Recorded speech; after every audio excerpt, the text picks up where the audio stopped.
thinking of the FEMA deadline. Okay,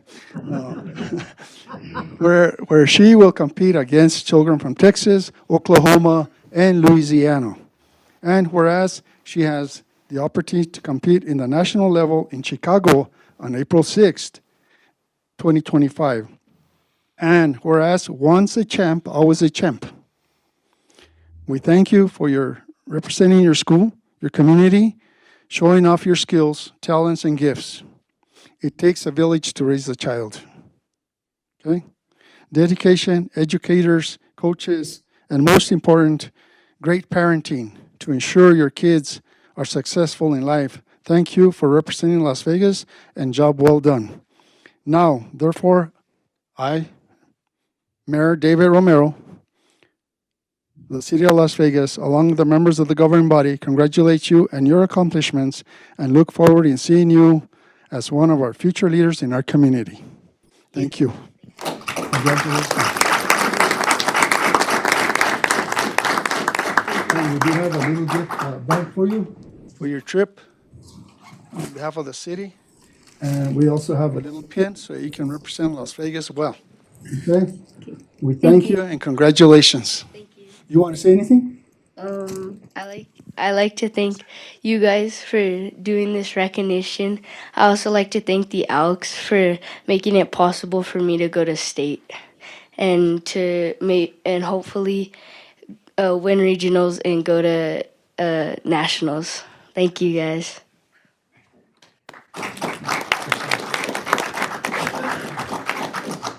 I'm sorry. It needs to be signed. She needs to say that. Otherwise, it's not official. Needs the official okie dokie. Congratulations. You might as well sign that one too.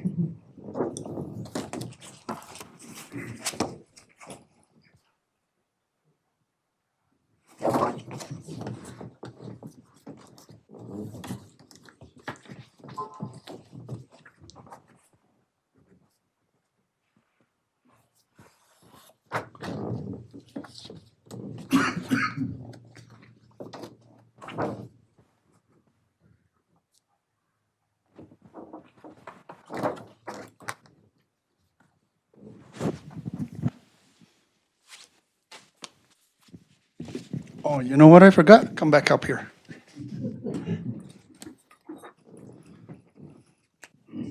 In behalf of Mayor and Council, there is an engraved in the back presented by Mayor and Council of the City of Las Vegas 2025. Congratulations to you, and wear it proudly.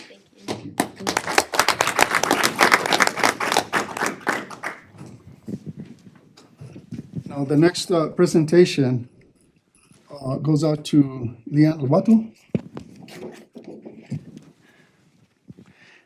And Ms. Leanne Lobato is a district and state champ for the 2025 hoop shoot competition on the 8 and 9-year-olds girls.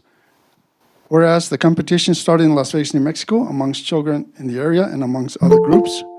Whereas she was able to compete in the district tournament in Tucumcari on January 12, 2025.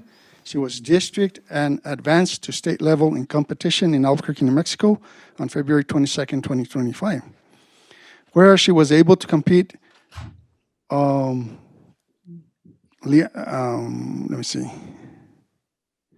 She competed in Albuquerque, New Mexico, and Leanne competed with heart and dedication.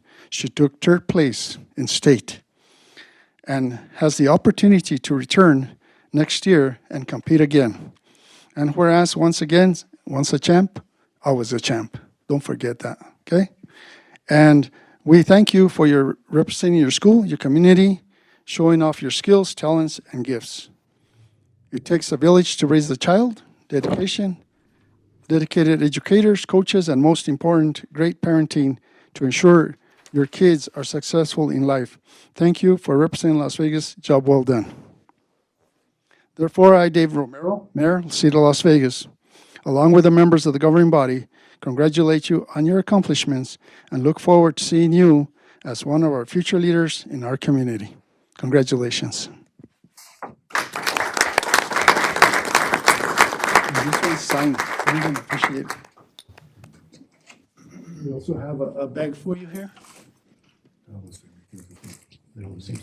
Yeah, I'll see. And again, presented by Mayor and Council of the City of Las Vegas, 2025. Wear that proudly for your city, okay? Thank you. You want to say anything? I think this dropped off. Hello? Just got to get closer to it, okay? You want to say anything? You're shy. Okay. Thank you very much. Congratulations.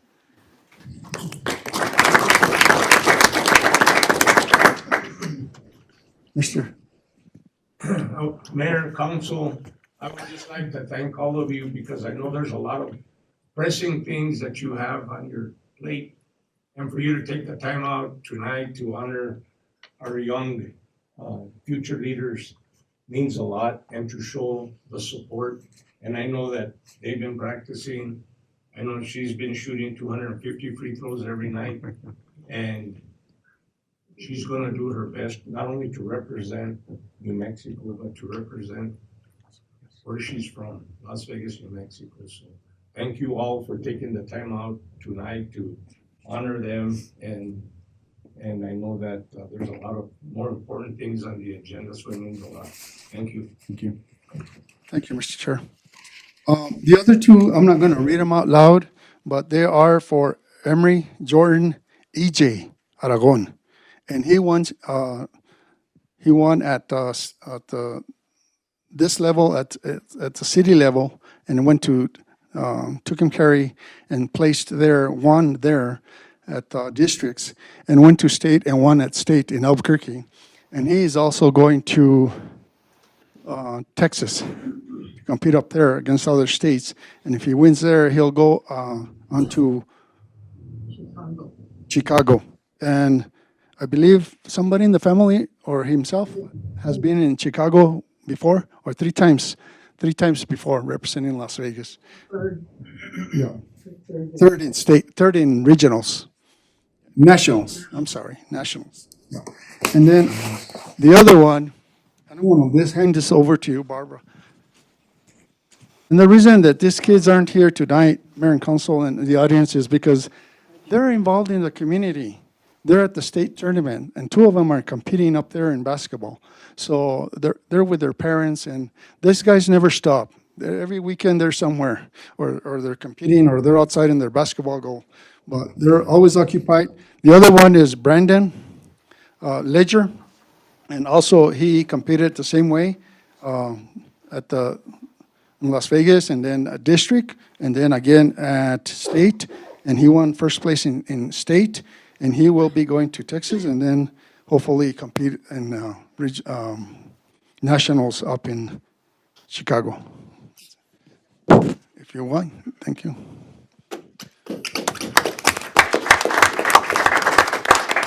And lastly, this is our investment.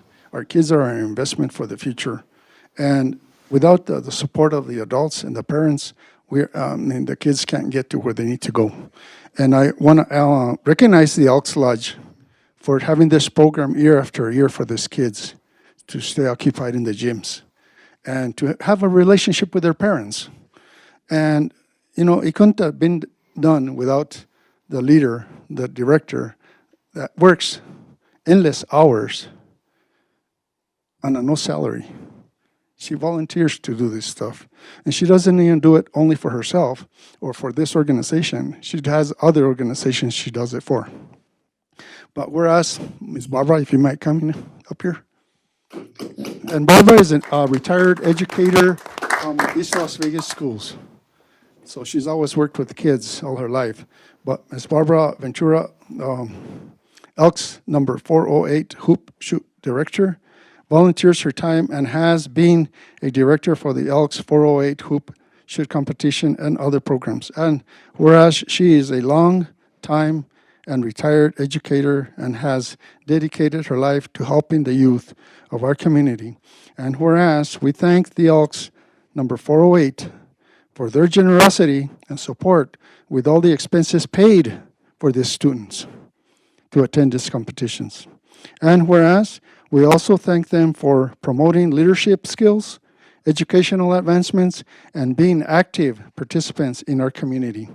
And now, therefore, again, Mayor Romero, David Romero, City of Las Vegas, along with the members of the governing body, thank you for your representing our community.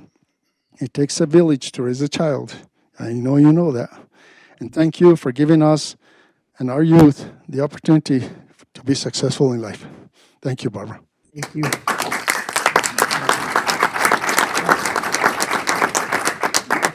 And there is a plaque here in recognition of Ms. Barbara Ventura for the endless dedication and support of the youth within our beautiful city of Las Vegas, presented by Mayor David Romero, Councilman Montoya, Councilman Ulivari, Councilman Barbara Casey, and Councilman Martinez. Thank you very much, Barbara. If you don't mind giving this to the other kids. Yeah. And these are their bags for their trip. I'll see them before they leave. A few goodies in there for Okay. them. I know they're busy bodies and always active, Yes. but we thank you, and parents, keep up the good work, and thank you very much. Thank you. Thank you, Mayor and Council. You all. Thank you, Barbara.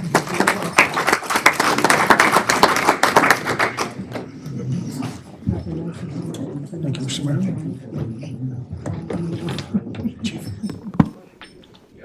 Thank you, guys, and good luck. I don't know if councilors, you have any comments?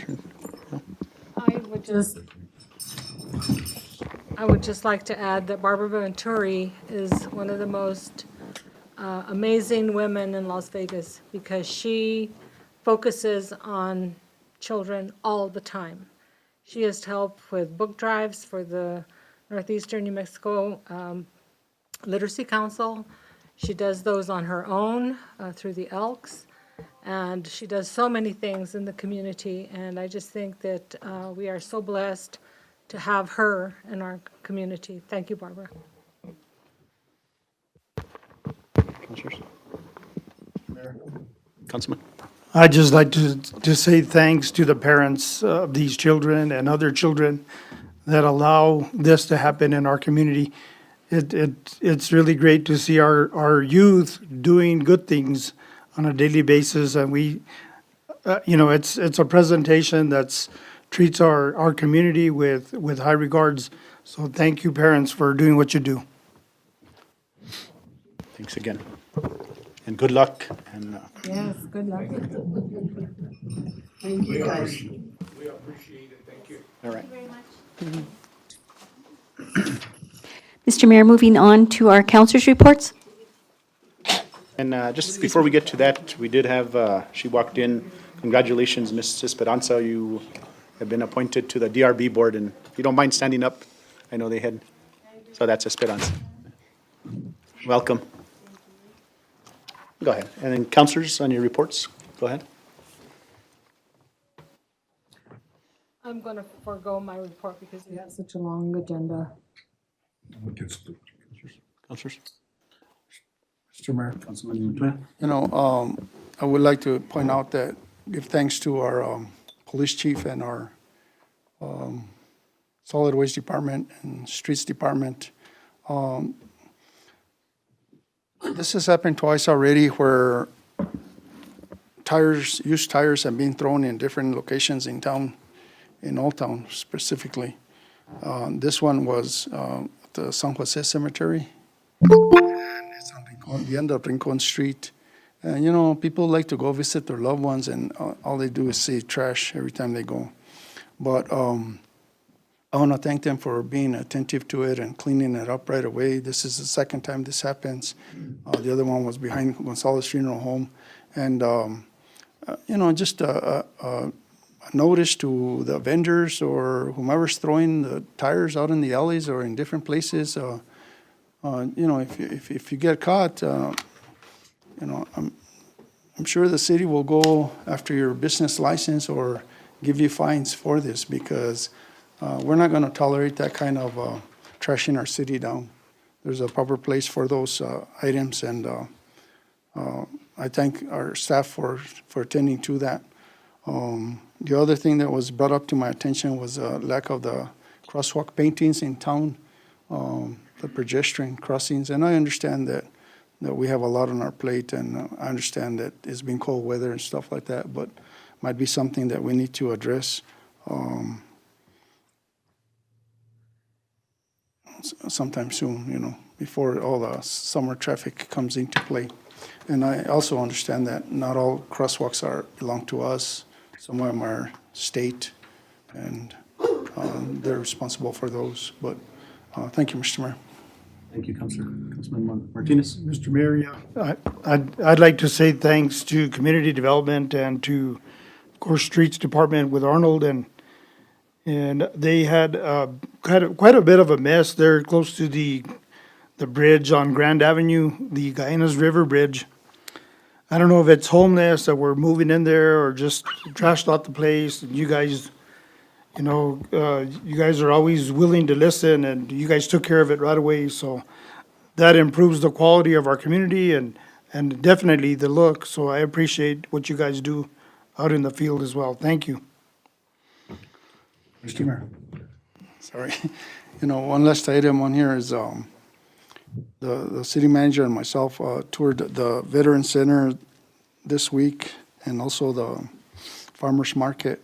Where they have the farmers market and also the rodeo grounds. And the veterans parking lot is going to require some asphalt, some base course or something, leveling, grading before they open up for their season. And also the rodeo grounds, I think the city manager got to see where they're at and what property we own up there and the potential that it might have down the road on whatever mayor and council decide to do with that property down the road. But at least he knows that we have that area.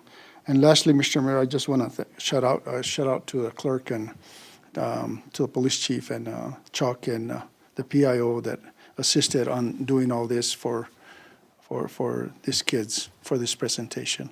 They had a handful on it too, so thank you, staff. Thank you, Mr. Mayor. Mr. Mayor, moving on to our city manager's report, Mr. Tim Montgomery.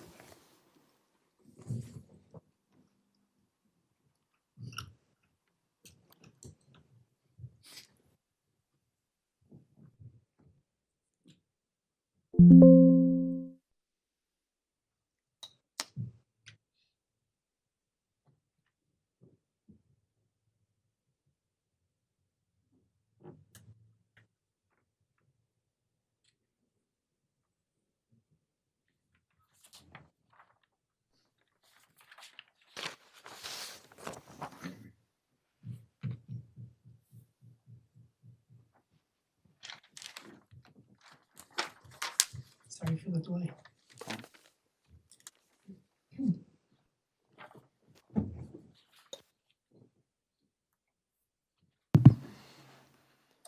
Mayor and council, thank you for having me here again tonight. My favorite slide to always share are the new employees. So we have Ashley Solano, new animal care technician. Katie Salazar, new animal care technician. Amanda Salas, our public information officer. Destiny Lowry, communications specialist. Christopher Gallegos, a laborer within the gas utility department. Jason Breyer, laborer with gas utility department. Amanda Roybal, admin of computer operations and IT. Mohammed Ibrar, admin of computer operations and IT. Elizabeth Zubiati, cook with Pecos at the senior center. Stephen Bonifer, driver helper with Pecos at the senior center. Peter Matas, a solid waste supervisor with solid waste, and Erlen, wastewater operator in training with wastewater. So it's always exciting to welcome new employees to the city. I wanted to go into a little bit of where we are with the water treatment plant and our water levels. During our last council session, the request was to keep the presentation regarding water and really be able to give an update as to where we are with water. So I'm hoping that you're able to see this, but I chose 3 dates that I think are important to show. The first being January 1st of 2025. January 1st, 2025, at that time, Bradner Reservoir was at 93.5% capacity. We had 293 acre feet there. Peterson was at 33.9% or 72 acre feet. Mind you, we had drained Peterson due to the flood that occurred in June. And the goal really was to determine whether or not to dredge that reservoir or start refilling Peterson. We are currently refilling Peterson from the Guyanus. Story Lake is at 90.2% or 721 acre feet. We also have our leased water, which is actually 102.4% or 205 acre feet. Our cap and tank storage tank at that time was at 66.3%, and that is 1.017 acre feet. Luna tank, 95% full, 0.729 acre feet, and Valencia tank was at 61.3 acre feet, or 61.3%, 0.094 acre feet. When we look at the combination of all of our reservoirs and our tanks, we were at 84.3% capacity or 1,293 acre feet. On February 14th is when we put in place a voluntary boil mandate, and that was due to various things that were taking place. We were not certain at that point what was causing the reserves in our tanks to go down, whether it had to do with leak, if it had to do with something else. And I'll get into that a little bit more. But we were at 84.2% capacity. That seems like it's good, except for the fact that our 3 holding tanks are where the shortage is. Cabin tank was down to 6.3%. We had 3 feet on the tank, which equates to 313,000 gallons in that tank. Luna tank was down to 18.7%. That is 6 feet to the tank itself. There's 467,000 gallons in the tank. And Valencia was at 60% capacity, 24 feet or 300,000 gallons. That picture is pretty significant because we knew February 14th was detrimental, and that's what was causing water loss, water pressure, impacts to the hospital, behavioral health, and so forth. When we look at where we were as of yesterday, the reserves or reservoirs are really about the same, and what I'd like to focus on is cabin tank. Cabin tank is at 16 feet or 2 million gallons. It's 40% full right now. Luna tank, 17 feet or 1.4 million gallons, 56.7% capacity. And Valencia is at 25 feet, 306,000 gallons, 61.3% capacity. What I really want to call out here again is the date range of where did we start at the beginning of the year? Where were we February 14th and where are we now? Some of the primary changes are the Guyanus water feeding into Peterson Reservoir now. As of February 14th, Peterson had 72 acre feet. We're up to 90 acre feet. We've just started putting water in there. We have been flowing water into Bradner Reservoir. Since January and then the drop in water, we have been increasing our reserves. The plant is running right now. We're producing between 1,000 and 1,300 gallons per minute. Our primary goal here is meeting with the New Mexico Environmental Department on a daily basis to show them that we have system stability, that our reserves are building up, and that we are conducting our routine backwashes to the filtration beds, and that we're producing high water quality. And by satisfying those 4 criteria, we'll be able to remove ourselves from the boil order that will come through from NMED. From this, we are also pulling together short-term and long-term goals as far as maintenance to keep the plant running, as well as what are we going to do with our water treatment system in the future, utilizing the $98 million that we received from FEMA. What I want to call out is more of the actions that have taken place. During the crisis, as we started water distribution, I wanted to break this down into various levels so you can see water distribution at the two sites was 54 semi-loads brought in. That's 1,023 pallets of water, 90,468 cases of water, and that totals 2.17 million bottles of water that were handed out through the distribution centers. Water delivery to homes. We delivered 8 semi-loads, which was 160 pallets, 12,000 cases, or 144,000 bottles of water.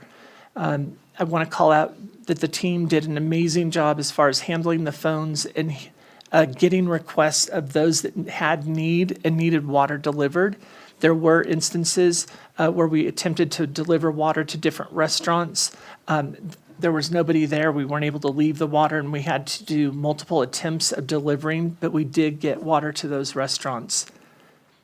I also wanted to call out that since January 29th, we have installed a track vac it's a system placed in our clarifying beds that basically vacuums the bottom of the clarifying beds and removes any chemical sludge.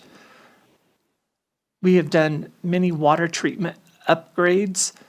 We've added chlorine panel there, a SCADA system, which is a supervisory control and data acquisition system to allow us to monitor the water from one central point.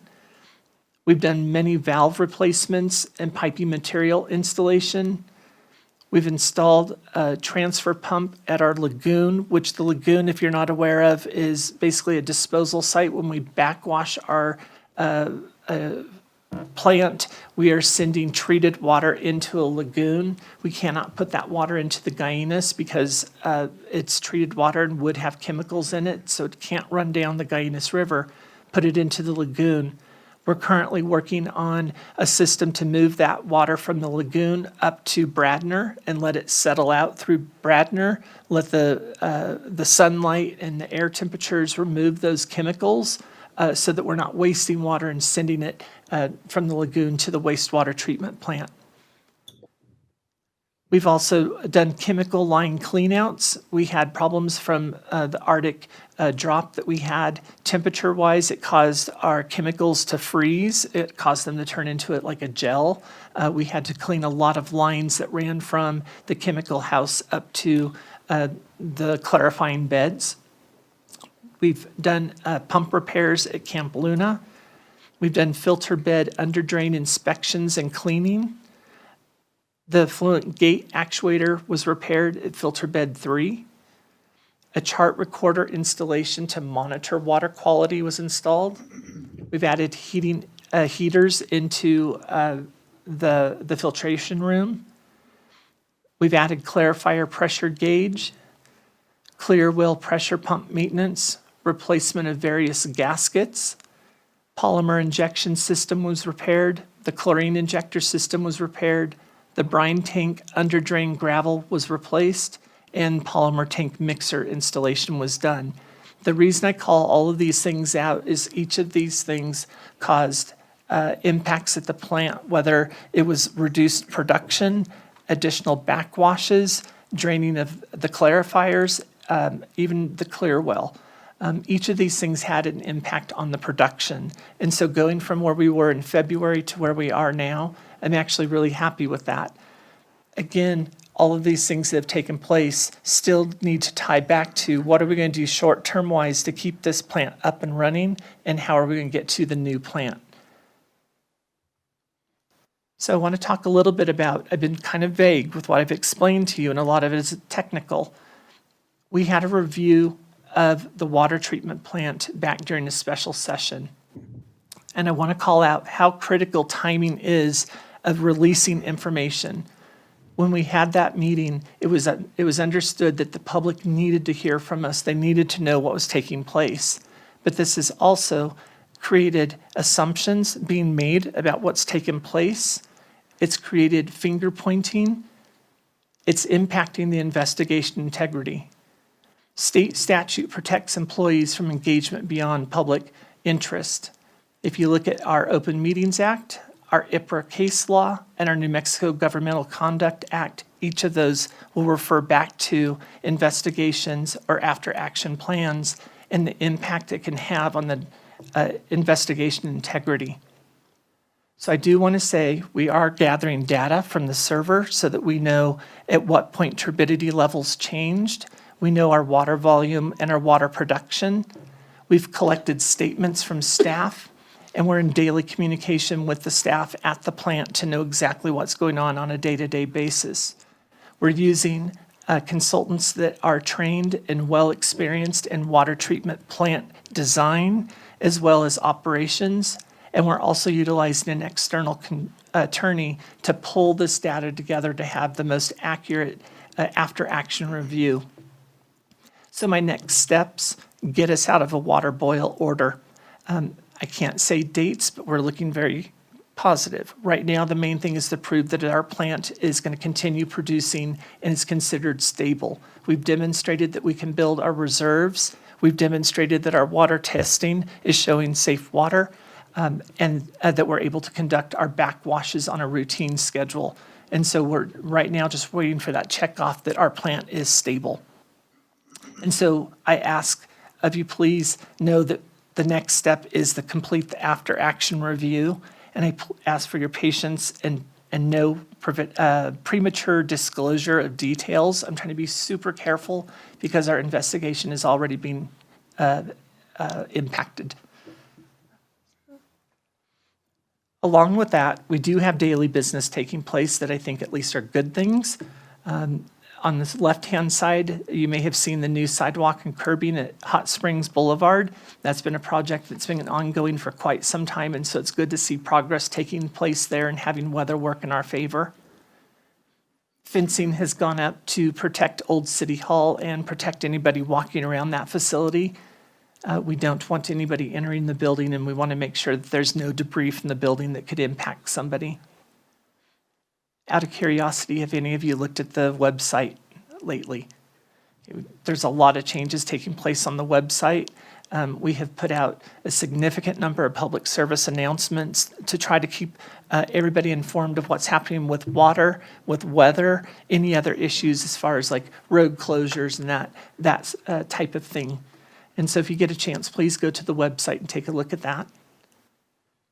Also on the right-hand side, has anybody seen the new steps and sidewalks at the courthouse and museum?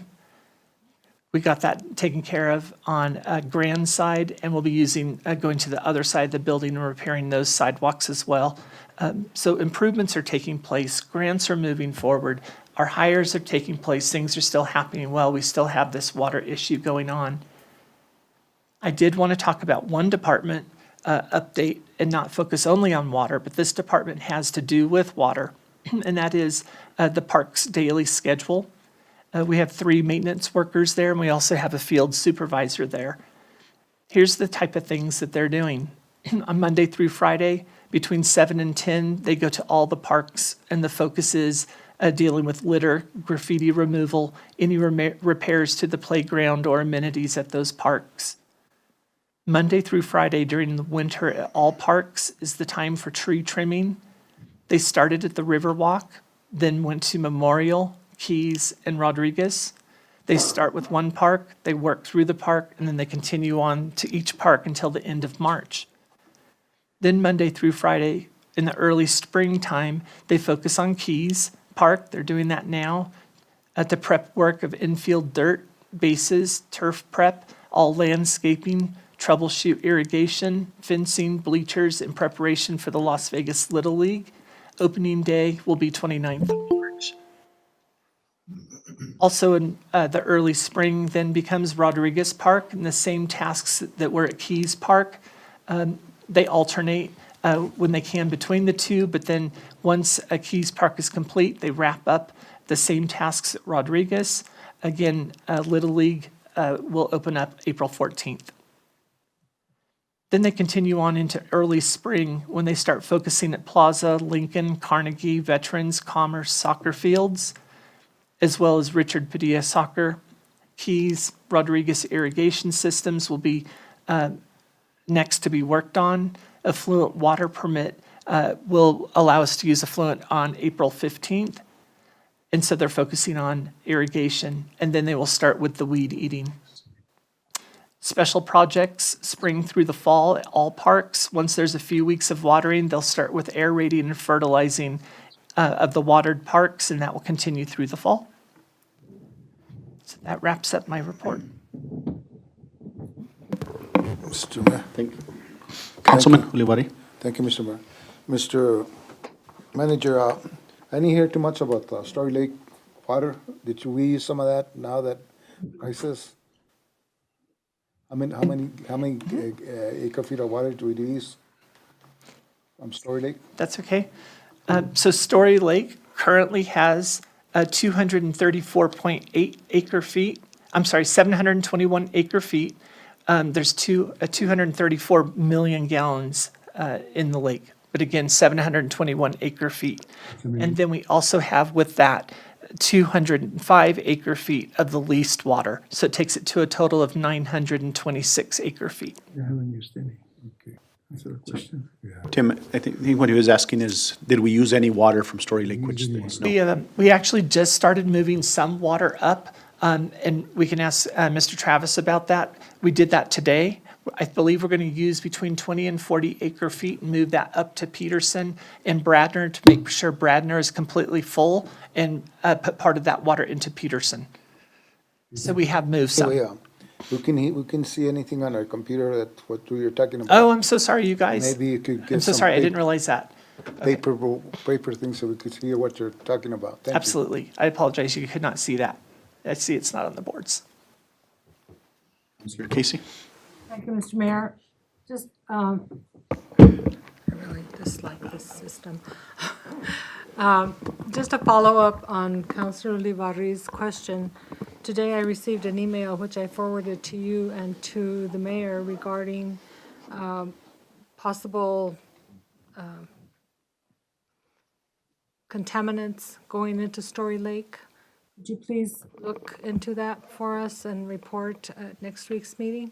I will do that. I will do that. I haven't seen the email yet, but I'm not aware of any contaminants going into Story Lake. So Apparently there was a truck probably backed up to Story Lake. no, let me just. So say real if quick. I could It add to, says dirt pollution is going into Story Lake. And, shoot. I forward It that says to, that the water is flooding the dike into Story Lake, which is taking down other things into the lake that shouldn't be in it, according to this person. And I don't know who this person is, but I did forward that to you. We'll address that, and we'll put out a PSA with an update. That way we can take care of the communication factor. Thank you so much. Mr. Mayor, Councilman Montoya? yeah, thank you for that report. I forwarded it to I'm just curious, how many times has that plant been down in the last 2 weeks? Oh my goodness. I'm going to say at least 2 to 3 Times, and I want to be careful with what I say, but there has been adjustment to what water has been put through the plant, which required chemical adjustments. And when chemicals are adjusted, that can have an impact on the system. We have also experienced issues during backwash. And when backwashing takes place, the water is pulled down through the filtration beds very quickly. And when we were going at 1,300 or 1,400 gallons per minute, when we did a backwash with that volume of water and the water came back into the filtration beds, it also brought debris back up into the filtration beds, and that could cause a backwash. So it's happened at least 2 to 3 times that we've had shut down. In the last 2 weeks, okay. I also would like a full copy of your report today in my box. Yeah, because it's it's good to hear what's going on in that, but it's better when we read it and we consume the information. If I can just ask that please stay with you, And then, again, so we don't you know, impact the one last investigation. request would be, can you explain to the public on this boil order what it takes for us to get off of it, the requirements? Yes. Because a lot of restaurants are still not open, or some of them are not open, because they're afraid to, they don't want to boil the water. Sure. But some people are asking, well, why can't we go back to normal and this and that? So there's got to be a requirement, and we need to know what that requirement is. Absolutely. And so the New Mexico Environmental Department looks at 4 criteria. Again, those are demonstrating that we have system stability, that we are building our reserves. In other words, we're keeping up with demand and producing more water than demand. Also, that we're able to do our scheduled backwashes of the filtration systems. The filtration systems the filter beds are backwashed typically every 2 days. We just need to show that we're able to go through that cycle and not have issues of any debris from the filtration coming back up into the filter bed. We're doing that. And also that when we do our water testing on a daily basis, there's no type of bacteria or anything in the water. And so we have satisfied all of those. Again, we're working with the system stability, and we're trying to prove that we can run at least 7 days straight without any issues. So as an example, one of the shutdowns when we had the electrical surge last weekend, that caused the shutdown. Because again, you have force of water flowing about 1,400 gallons per minute. It came to a stop when we transitioned from generator back to power. And when that power kicked in and the water started flowing at 14 gallons per minute, it caused a turbidity spike, and that was a shutdown. We were able to work with NMED and demonstrate to them that that plant was doing what it was supposed to do. We had an external environmental issue come through and impact the plant, but we were producing and doing what we needed to do. And so NMED is working very closely with us. That's why we have daily calls, and so we're almost there. And so that the public don't think that we're not doing anything about anything, can you just briefly just point out in bullets what you're working on our short terms and long-term goals? So Just I did- briefly. So I did go through quite a few of the upgrades and changes that we've done. I listed about 13 of them. Right now, we're keeping stability with the plant, and we are starting to install the pumps and drains to remove water from the lagoons and put that up at Bradner. That's one of the first ones we're doing. And then we're starting to work with the consultants more and more. We have one of them that will be presenting next, I believe, about looking at what water resources we're going to use and what type of plant we feel we need. So we're headed towards that direction of the plant design or selection. Thank you, Mr. Mayor. Thank you, Mr. City Manager. Thank you. And then just add one question to ask you, Tim, and I don't know, I might have missed it when I was taking some notes here. SCADA systems, I know those both went down. Would we have an update on those? So yes, the SCADA And those again systems- were replaced December and January in those issues. That's correct. They had programming matters with those, but again, a SCADA is a supervisory control and data acquisition system. It's a way to electronically see what the turbidity levels are with our filtration system around the system, but you get it remotely on the phone and we can watch it immediately. And if there is any change to the turbidity level or an issue, then we get alarms that will come through on the phone and we can respond to whatever that issue is. And that's something we didn't have before. We'd have people actually running from the filtration bed over to the clear well. They would be running back and forth between the buildings, and so that was a new system that was put in. And I'm sorry, Tim, it's so complex, I've not SCADA, the track vac, sorry. The track vac is basically a vacuum cleaner that's on both bottoms of our clarifiers. The clarifiers are the first step where raw water is brought in and is pre-treated in these two beds. Those are vacuum cleaners that will help pick up any debris. We create what's called flocks from our chemicals. It's polymers and it's a polymer, and I forget the other chemical. I apologize. It basically captures any debris in the water and helps it settle down to the bottom of that filter. That track vac is going to suck it up and take it out of the clarifying bed. And just to, for the council and the public to know is that were replaced, I believe, and Travis, if you don't mind adding to this one, December and January, and they both went down. Am I correct? Is that fair to say? Okay, thank you. Councilors? Mr. Mayor, Councilman Martinez? I know everything seems positive and it's going in a good direction, and I appreciate that. However, you know, the PSAs that are going out to the public are very important. They're going out to us.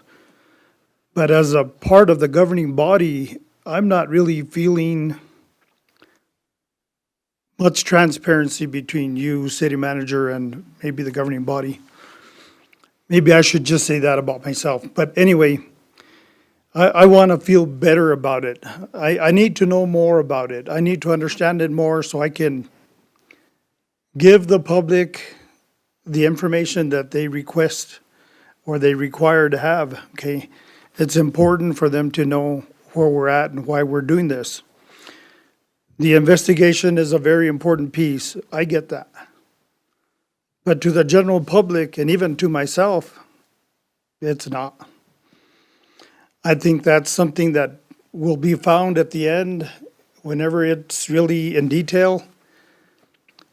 Most important to me is we got to get off the water boil, of course. I know that's very important to you, city manager, and to the council. But how do we make our community feel better about where we're at? You know, I went up there to the water filter plant the other day, and I didn't like what I saw in a few different areas, okay? A few things were broken, of course. The track system was down, and we had a little bit of, the public that were there, the people that were working for us, consultants and so forth, were kind of a little bit, I guess I felt unorganized, okay? And I'm not trying to cut anything down. What I'm trying to do is, you need to understand from my point of view that I think it's important for the general public to know that when we're in an emergency, I want to feel here, just like the public does. They want to feel that this emergency is an emergency, and an investigation shouldn't be on its way. An emergency should be taken care of as soon as possible. I think that's a real important factor. I care about our community. I care about maybe trying to find the cause of the problem. Hopefully it would be more mechanical issues than, man-made. Hopefully it's not man-made. Because if it's man-made, yeah, then somebody's basically on the chopping block, and I get that. And I don't want to cause any problems for you and your investigation or for the employees that work out there. I just want to feel comfortable like the rest of our community does. They want to feel comfortable about going out to their faucet, turning it on, and having drinking water that they can rely on. I think it's such an important part of the quality of life in our community. So I'm not here to, derail anything. I'm not here to do anything. I just think the word emergency, it shouldn't be in small print. It's in big print, and it needs to be looked at as a real thing that we need to really get after it. You did a lot of good things for the community, and the community we didn't talk about the trucks coming in, all of those things that took place were called by you. You made a lot of things happen so that we can make sure that we have water to flush our toilets, water to take a shower, water to charge our distribution system. That's real important. But at the end of the day, we want what the other communities have. We want that quality of life. And I'm not trying to put it in a bad perspective. I just want the title emergency to be treated faster. That's what I want. And it kind of took into a different course, and maybe it went into investigative, it went into this, went into that. Again, I don't really care. the only thing that matters to me at the end result is a product that we're providing for our community is exactly what we should have. Investigative information for you at the end is very important because then you can figure out, okay, let's do something the council can approve to remove or change direction with consultants or whatever it might be. So I don't know, by no means am I trying to bad you in any way, city manager, but I do want an emergency to be treated as such. If I may, Counselor, I respect your sentiment on that, but I think this has been an emergency for us internally for a full month. And I has have been. communicated out at least every other day of where we are with our water reserves and how it's building up. And I've tried to morph that data in the chart that I'm giving so that you can see how it's improving day by day. And I'm also adding comments to the bottom of all those. And I don't know if you're not receiving my emails, but I'm trying to communicate as much as I possibly can. I'm also trying to be incredibly careful with staff and make sure that they're supported so we keep staff working and that they're not afraid. Well, and I understand the staff part, but we're council. You should have all the trust in the world in us. And we should have the same trust with you. Okay. So that's that line of communication should be very, very transparent. Okay. So I just want to make sure that we all understand where we're going. And I applaud you for all the things that have, gone in a good direction, of course. But we got to remember, we got to take care of our employees, because they're our employees. Sometimes our employees could get mixed up with bad consultants or bad problems out there. We don't know what all that could be. But they're still our employees, so we need to take care of our employees. And that's the only thing I'm asking of you is to, I know you're going to do an investigation, a post-investigation on this, but to me, that is not a priority. I will bring that to your attention every time.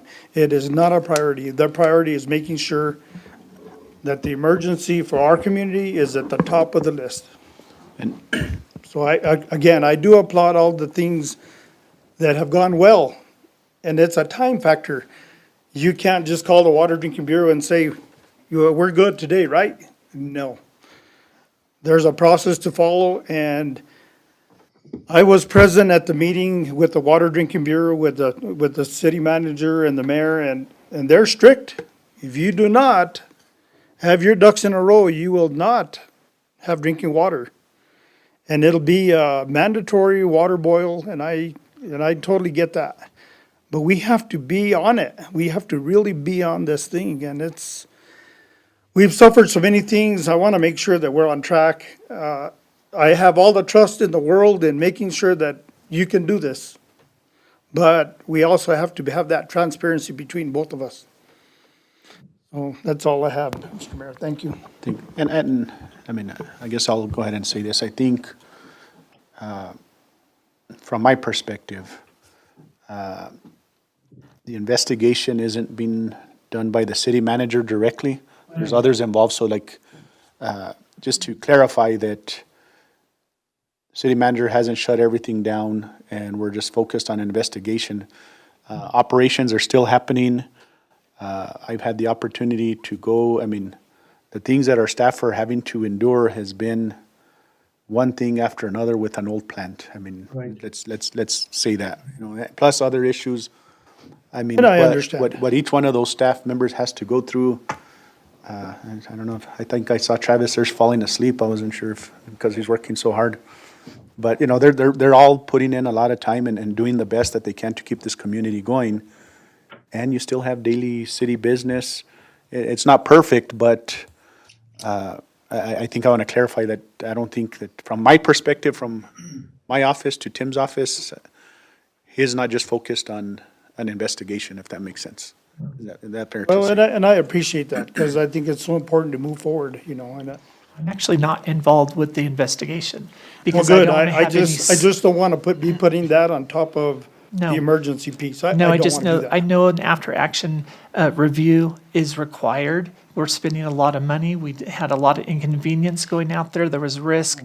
It's a priority. I'm not part of that. I'm part of the daily part of keeping the water production going, being a part of the NMED meetings, being there for the staff, and keeping the other departments going. I understand, Tim, and I know you have your plate full, and I just, if I'd be the city manager today, would I have approached it differently? I think I might have, but I don't have the same resources that you do. So there would have been probably a different, definition of that, I'm sure, but under the circumstances, I think you've done well with what we've done. I just don't want the public to think that an investigation is way more important than the quality of water in our community. All right. Thank you. Thank you. Any other? No. All right. Thank you, Tim. Again, thank you and the team, and I'll let you guys do.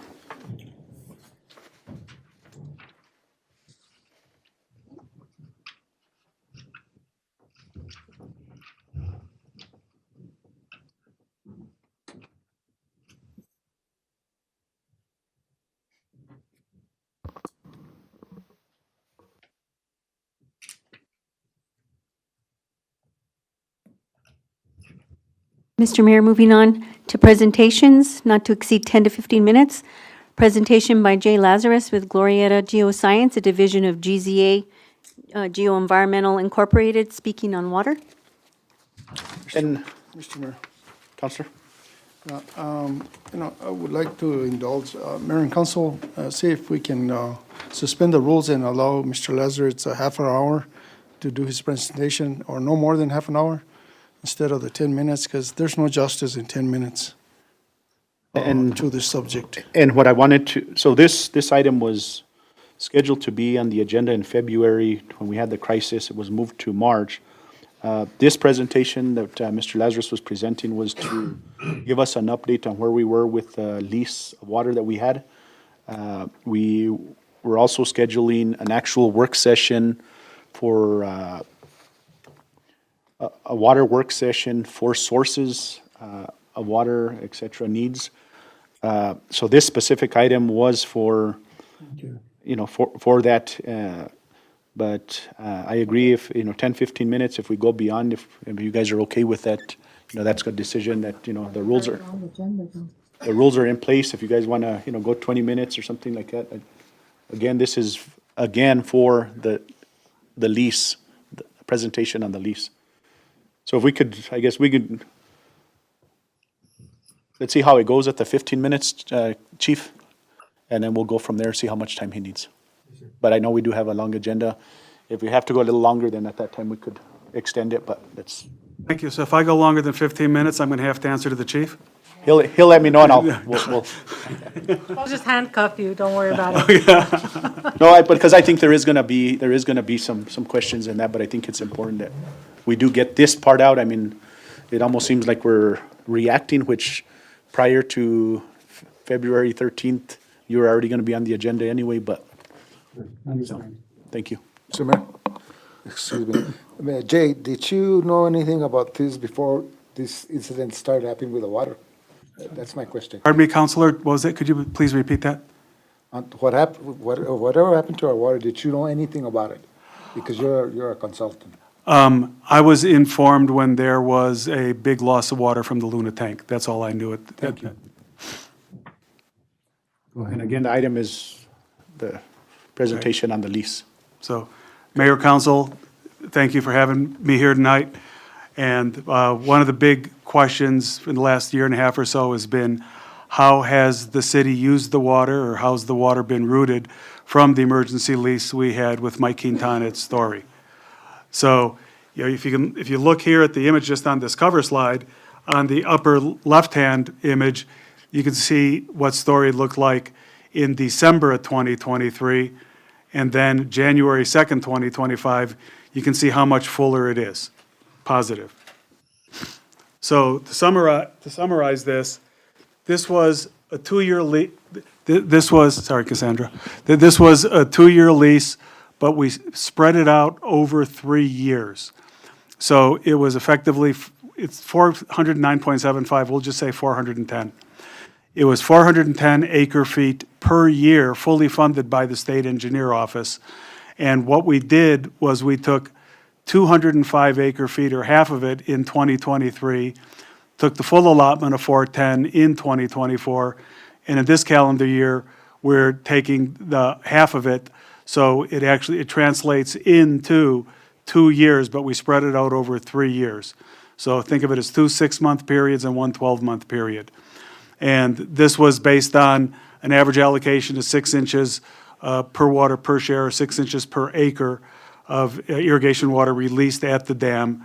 And then any of the emergency lease water, if we don't use it by the end of the calendar year, it either reverts back to the story pool, just like any other members' shares, or it's available for us to put into the 800 acre feet of storage that we own in Story. And Mayor, Council, if at any time during the presentation you all have questions, just stop me. Okay, I mean, I don't have to wait till the end, and if you have questions, I just as soon interact with everybody while we're going through it, if that's okay with you guys and Gail. So what we did was we put together, we call this internally, and we've discussed this with the mayor, manager, Councilor Montoya, Travis. This is our buckets presentation. So what we did was represent Peterson, Bradner, Story, and the lease water as individual buckets of water, hoping that this would be a pretty good way of graphically explaining it. So in September 2023, we had approximately 229 days of storage, assuming a consumption of 1.5 million gallons a day, or about 4.5 acre feet per day, and no diversions from the river. You can see here at in September of 2023, there was no lease water there. At November 15th, we had basically Peterson and Bradner full. Our Story water of our 800 was down to 14.4%. And you can see parenthetically there in that bucket, water lost during BWR operations. I'm not sure how familiar all the council is about this issue that was debated with Story for quite a while, but they claimed that during the operation, that when BWR was operating their plant down at the dam, that they'd either stripped or broken the gate and allowed 400 acre feet to be released from Story without any agreement with Story about that. And for quite a while, we debated with them over who is responsible for that 400 acre feet of wet water going down the canal during a time when Story didn't need the water. You know, our response was, it wasn't the city, because this was a DHSEM contract with BWR. We never saw the BWR contract with the contract between BWR or DHSEM, so we couldn't tell you. We have no idea what it said, and to this day, none of us have seen that contract. But at that point, in November 15th, 2023, we'd gone down in a month and a half from 229 days of storage to 135 days of storage. Pretty significant. Keeping Peterson and Bradner pretty full. Fast forward a month and a half to December 30th of that same year, 2023. Peterson and Bradner were pretty full. There was no water, so in the lease bucket. So at that point in time, on December 30th, we had 126 days of storage. Then we were able to take possession of the lease water right at the very end of the year, and then we have 205 acre feet, or that 50% of the water that we agreed on that we would take in 2023. So we were boosted up to 175 days of storage on December 31st of 2023. Mr. Mayor. So clarification, that's paper water. Correct. Right, because the city's pumps at Story weren't operable until August or September of 2024. So, and I remember when the negotiations were going on between the city and Mr. Quintana and the state engineer and such, this was going to be, I believe council looked at this as an insurance policy, just in case we had other issues from the fire. go from December 31st to January 1st. Now we moved, on December 31st, we moved that 205 acre feet of unused emergency lease water into our 800 acre feet of storage at Story, where we also still had Peterson and Bradner pretty full. Once again, we had 175 days of storage. It was just a matter of different types of accounting. And this also represented the alleged loss of 400 acre feet. This is how the buckets are showing what this alleged loss of 400 acre feet was, that was due to no action taken by the city, or no inaction by the city. So for 2023, we had 100% of the leased water, that was 205 acre feet, moved into our permanent storage of 800 acre feet, and that provides approximately 45 days of storage. Moving forward, bringing it closer to the present, April 20th, 2024, Peterson and Bradner pretty full, Story 44%, lease bucket completely full with the 410 acre feet, or 265 days of storage. Then June 22nd, the day after the flood last year in 2024, the 190 acre feet in Peterson was 90% full. It became not usable because of the ash and debris that got washed into Peterson from the floods. And at that point in time, even without the Peterson, we still had 288 days of storage having a full Bradner Story, our Story 800 at about half, and the lease full. So we were in pretty good shape June 22nd.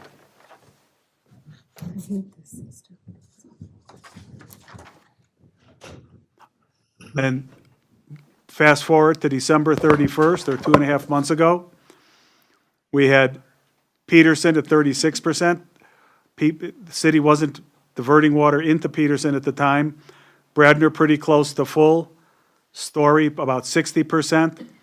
And then the leased water, we had 255 acre feet left of that at the end of that calendar year. And remember, 2024 was the 1 year we were taking the full 410 acre feet. Then on January 1st, things changed. We met with with Story Project, and they basically decided to not debate over the 400 acre feet and credit it back to us, even though we never thought we lost it. Okay? But it was agreed that any disagreement over the 400 acre feet was put to bed, and we're starting with a full 800 acre feet in our permanent storage and the 205 acre feet for the 2025 that represents the 50% for this last year. And at the same time, Bradner was 89% and Peterson was still at 36%. So for the 2024 emergency lease summary, 100% of the emergency lease was used to fill our city storage, and Story had agreed to reset our storage pool to 800 acre feet as of January 1st, 2025. So we were full of our 800 acre feet and our complete 205 acre feet for 2025 out of the 50% of the 410. So our recommendations, and our recommendations have been this way, to fill Peterson. The Peterson is clean. We're not going to see it with much less turbidity than it has been over the past couple of months than we're seeing it now. And filling Peterson from the Gallinas is free water because it's all gravity flow. Whereas to fill Peterson from Story, it costs us our electric cost for pumping is $58 per acre foot, or $12,250 to fill Peterson from Story, comparing that to the free water, we have gravity flow from the Guyanas. But we can't stress, and we haven't been stressing it, we can't stress enough how important it is to try and fill Peterson with this clean flow, especially before we go into rotation. Because, folks, this is the spring runoff. It's not as if we're going to get 5 feet of snow. I mean, I hope we do, okay? But given the slides I'll show you subsequent to this, this is spring runoff. It's clear water. We have to maximize our diversion from the river right now with the cheapest, clearest water that we get. So this is from NRCS. We provide the city with monthly forecasting reports, and this shows the seasonal precipitation, February, March, April, so we're in the middle of it right now. Our seasonal precip is going to be, you can see the I don't have a pointer, but the dark brown, reddish brown show over New Mexico, below average precipitation. Spring runoff may be limited, like I said. We're looking at the spring runoff right now. You know, the problem is that even with snow, we don't have the canopy in the forest anymore, so the sun beats directly on the snow, and it melts faster and well, with snow, it's called evaposublimation, but it evaporates faster from the snow surface because we don't have the canopy anymore since the Forest Service broke our watershed. And so we want to also make sure that we free up space in Story in the fall, so any of the if we have any leased water, balance of leased water, it can be put into our permanent storage of 800 acre feet. So we go into 2026 calendar year with that 800 acre feet full. So this is a chart, and all kudos to Jim Reister on this. Jim would be here doing this part of the presentation.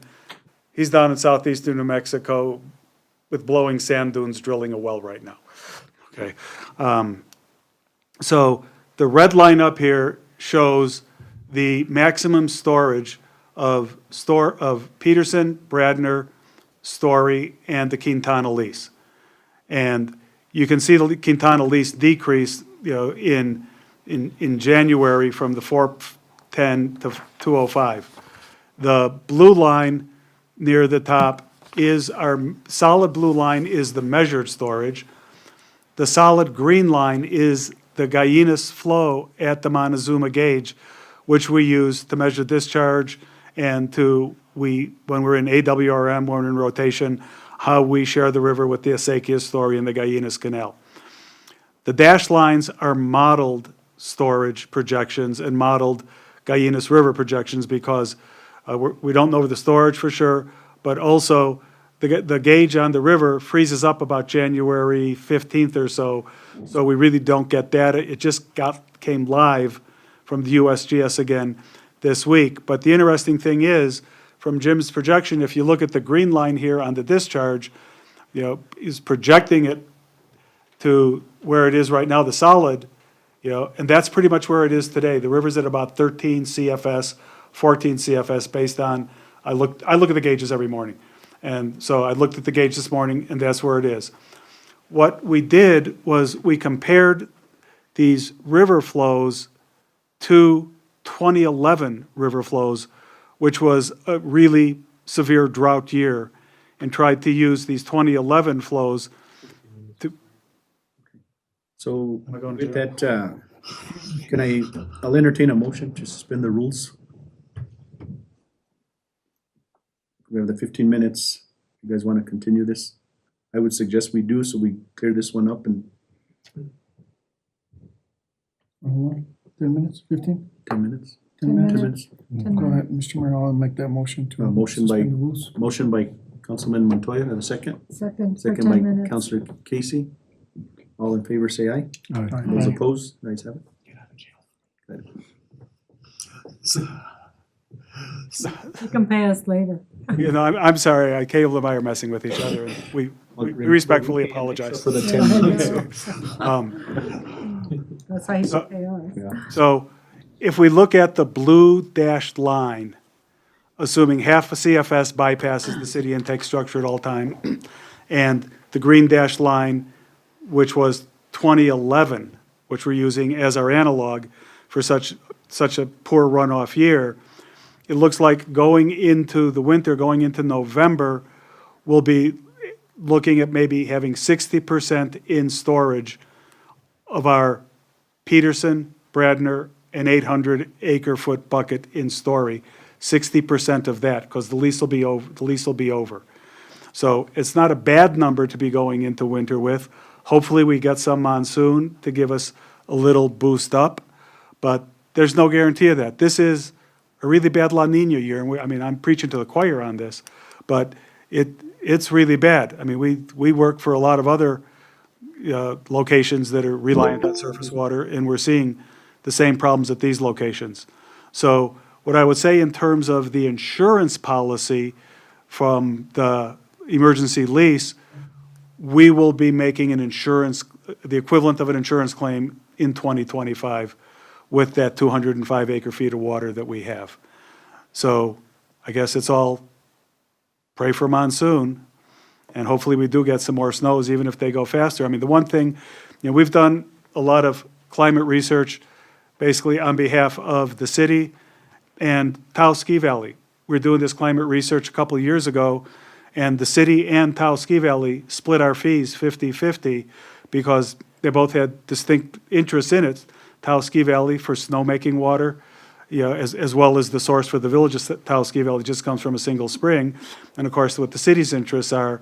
And what our takeaway from the research that we followed and participated in is that any year it's going to snow, just like it is now.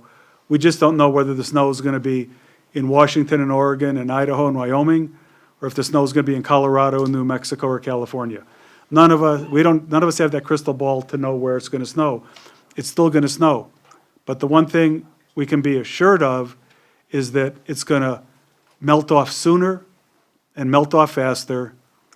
And we've got the double whammy against us because we don't have the canopy in the forest protecting our snowpack from the direct sunlight and the implications of that. So I'll be happy to stand for any questions. Thank you. Councilors? Well, I don't have any questions. I understand the process and all that thing. I do have a comment though, and it's my own personal comment. And, to me, I see it that the city of Las Vegas always had the 800 acre feet of water in storage that we were supposed to have the last 2 years, regardless of how you switch the numbers or anybody switches the numbers. I mean, the capability of pulling out that water wasn't there. And so on the $2 million for the 410 acre lease of water for a 2-year period, the first year we didn't use a drop of water. We lost that. And then now we have 205 acre feet of water to use till December 31st of this year or January 1st. So I hope that we take advantage of that somehow. But the 400 acre feet, I mean, we never claimed that it was ours, and then we never lost it. It wasn't in our hands. And then as far as the insurance, I mean, it's not a guarantee. It's an insurance, but it's not a guarantee because the contract reads that it don't guarantee that it's there. It don't guarantee the quality of water. It doesn't guarantee anything. So I just wanted to give those comments the way I see it. And hopefully, and that's how come in the contract itself, I wanted like 4 other things in that contract. And one of them was in exchange for the canal to be used, for us to put in water through the canal at a cost to the city. And that way we would have our pipeline available to transfer water to the reservoirs at all times, 100% of the time.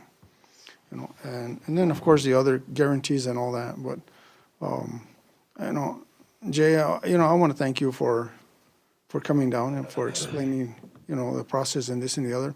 I know that at our next session, Mr. Mayor, I'm sure Mayor and Council are going to have a lot more questions as to where we're going, our short-term goals and long-term goals, and what's happening and how come we haven't done this or haven't done that, or what's the schedule? What's the time frame? What's the timeline on the new plant? What are the options and so forth? So, and I don't know, we'll wait for all that information, but it's a lot. It's a lot. And you did a lot for 20 minutes here tonight.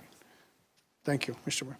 And just to add to that, councilors, again, this one was, and I keep saying that, but just, I'm sure there's questions here that you guys, want to know, as far as water sources. I know that's discussion Councilor Martinez and I have had, but I think we need, more than just a 10 or 15-minute presentation. That's going to actually be like a half day or full day, work session that, I know the first time when after I became mayor, there was some documents that were given to me that I hadn't even seen as a counselor. And it's kind of a shame, and I'm going to say this openly, is that we have the same consultants. The governing body has not changed consultants at all. We still have the professionals that we've hired, that we've had on board, but unfortunately, I feel that sometimes some guidance that was directed that things should have been done were never done. And I think, we'll just, enough, I guess, putting the blame, but we're here in this seats now, and we're going to have to make decisions and make them quick. But I think I just want to clarify, Jay has, I know one of his thing that we'll be talking about are water resources, availability, everything that he had put together, a plan that, basically, I think I had forwarded to you last year, I think right before June. Then we ran into the June situation, but, it's all there on, where we could possibly drill wells, where we could get water from. It's all there, so I think we need to really, really hammer that down. So moving forward, I think that's, I know Tim and I, we have, hopefully within a month, we'll try to plan that out within this next month. Go ahead, Councilor. I just want to thank Mr. Lazarus because, I want people to understand that he has a very specific job with the city, and he does it well. And he always keeps us apprised of what is happening with our water, and I really appreciate that. There are numerous other entities, other people, other companies that are working on dealing with the water treatment facility.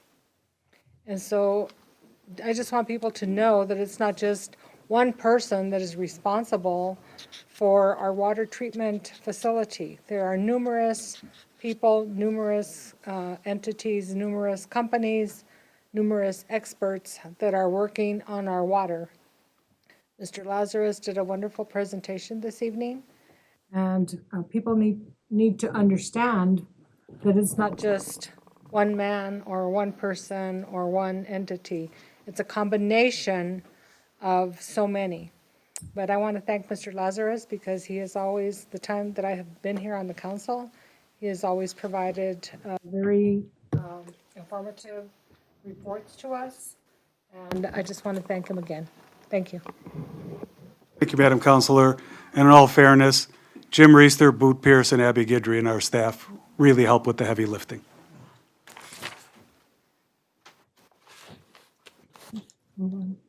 All right. Thank you, Jay. Have a safe drive back. Thank you.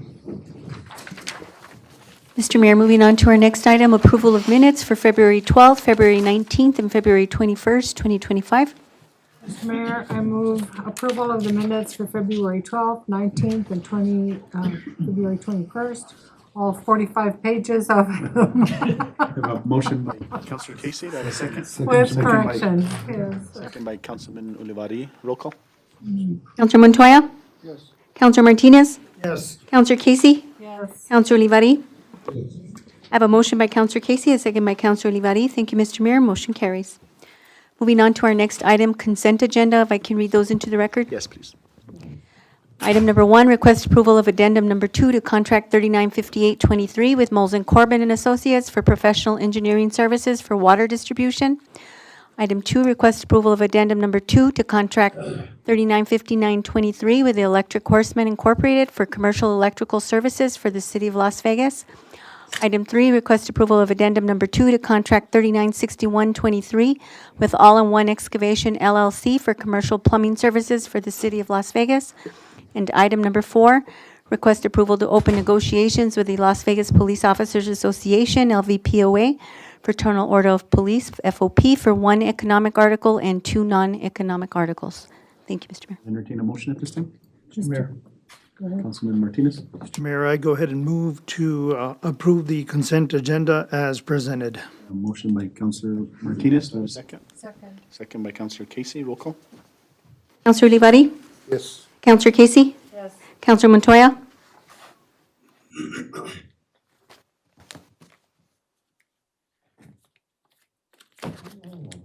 Yes. Counselor Martinez? Yes. I have a motion by Counselor Martinez, a second by Counselor Casey. Thank you, Mr. Mayor. Motion carries. Moving on to our business items. Our first business item is conduct a public hearing and request approval of exterior alterations at the train station at 500 Railroad Avenue, Las Vegas, New Mexico, 87701. We have our Community Development Director, Mr. Lucas Marquez. At this time, I'll entertain a motion to enter a public hearing. Mr. Mayor, I move that we enter a public hearing to listen to the alterations that are proposed for the Railroad Avenue building. A motion by Councilor Casey. Do I have a second? Second by Councilman Martinez. Roll call. Counselor Montoya? Yes. Counselor Martinez? Yes. Counselor Casey? Yes. Counselor Olivari? Yes. I have a motion by Counselor Casey, a second by Counselor Martinez. Thank you, Mr. Mayor. Motion carries. And I believe we have someone that's going to be joining us. We have somebody from Amtrak that's gonna be on the line with us. So I'll wait to swear in everyone. He's on there already. Can she hear us? Hi, Nina, can you hear us? Yes, I can hear you. Thank you. If I can have those who will be speaking on the item, raise your right hand so you can be sworn in. If you will do that, Nina, if you're going to be speaking. Under the penalties of perjury, do you swear that your testimony this evening is the whole truth and nothing but the truth? Yes. Thank you. And if you can state your name for the record when you speak. Thank you. I'll go ahead and start off. Good evening, Mayor and Council. My name is Lucas Marquez. I'm the Community Development Director. Just a little bit of information on this project, a really beneficial project to the city of Las Vegas. There are some ADA compliance issues at the Amtrak, our transportation center, Amtrak also utilizes. On the opposite side of the fence from our city building is a strip of historic bricks that are uneven, unlevel in some areas. So they're proposing to go ahead and remove those bricks from that area, replacing them with a tinted stamped brick compliant, more ADA compliant setup. They are going to pelletize those bricks and give them over to the city of Las Vegas. So we will be keeping those significant historical bricks within our community. There's also some other ADA compliance issues that they're going to be addressing. There's some drainage issues on the grounds as well that they'll be looking at. But I do want Nina to go ahead and explain a little bit more into that. So I would like to turn it over to her and see if she can give a little bit more of an explanation to the council as well. Welcome. Thank you. Thank you. So, yeah, most of our work will be within the railroad right of way, and again, putting in a replacement platform. Yeah, hold on, Nina. Leon, can we increase her volume? We could hear it. Ask her to speak louder. Testing, can you hear me? I don't know if you could get closer maybe to your mic. We could barely hear you on this side. I'll just try to speak up. That's better. Is that That's better. Perfect. That's better. Yes. Okay, I'll just sort of use my loud outside voice. Okay, so most of our work at the station will be within the railroad right of way, where we're doing a replacement platform to make sure that it is in full ADA compliance, even surface for walking. It will be as we said, a concrete stamped and tinted platform, which has the best longevity for staying compliant.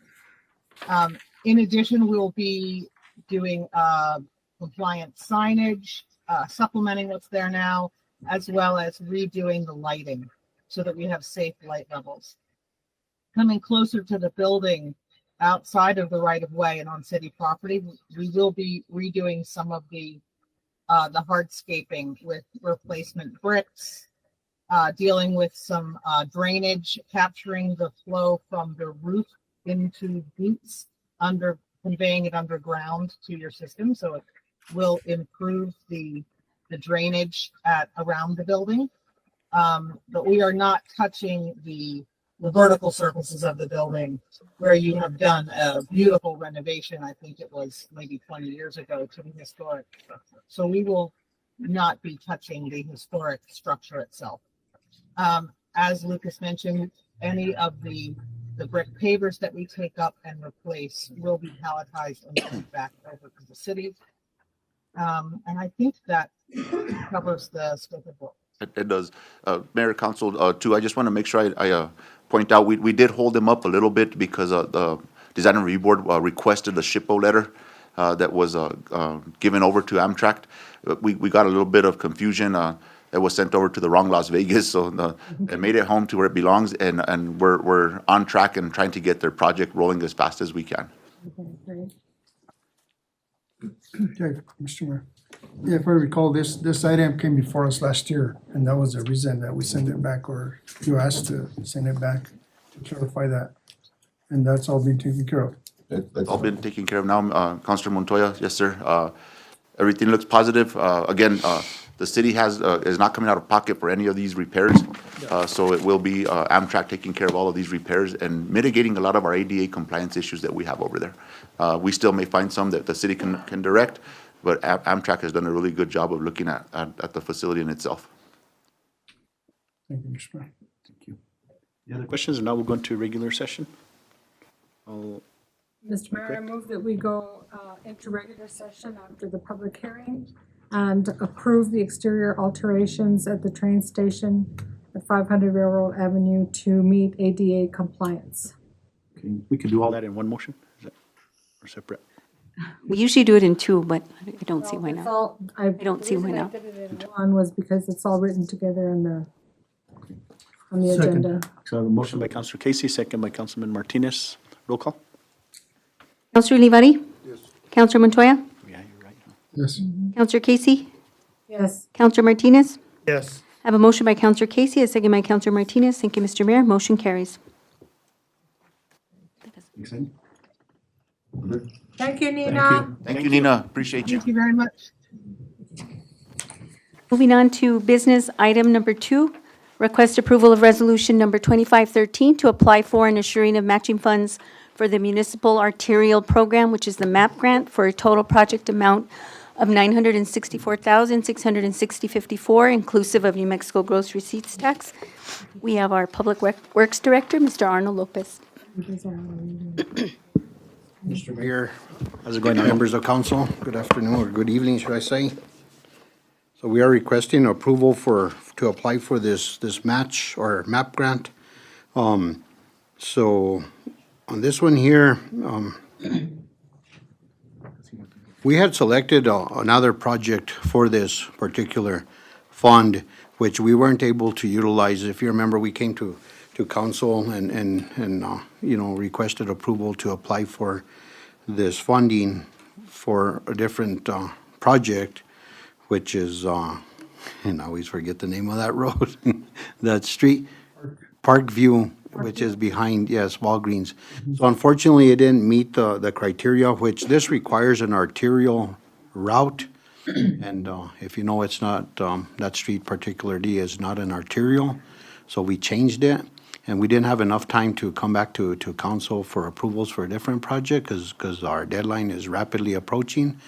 So this particular street is in dire need. It's one of the streets that we do a lot of patching. I mean, there's patches on top of patches and patches, right? So we figured this would be a good selection of badly needed repairs. Instead of, Yes, ma'am. yeah, okay.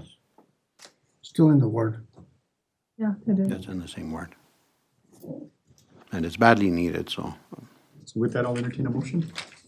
Mr. Mayor, I move that we approve resolution 2513 to apply for and assuring matching funds for the MAP grant for Lori Lane in the amount of $964,000 $160.54. Motion by Counselor Second, Casey, Mr. Mayor. second by Councilman Montoya. Roll call. Long-time need. Counselor Martinez?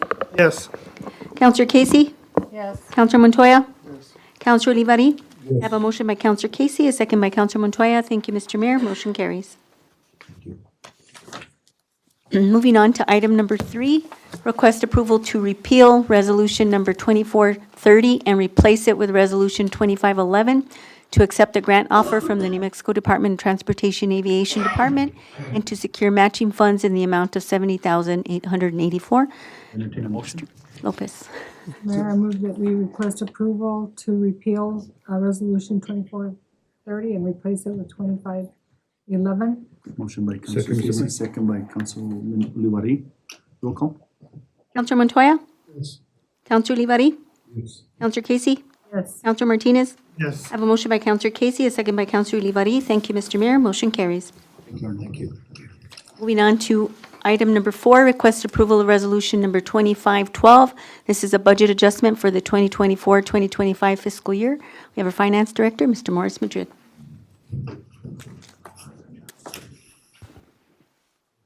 Good evening, Mayor and Council. What you have before you is a budget adjustment to appropriate money from a couple of different sources. The first one is an appropriation of revenue and expense from the proceeds of a grant from the New Mexico Department of Transportation in the amount of $1,417,680 for design and construction of an 8-foot game fence around the Las Vegas airport.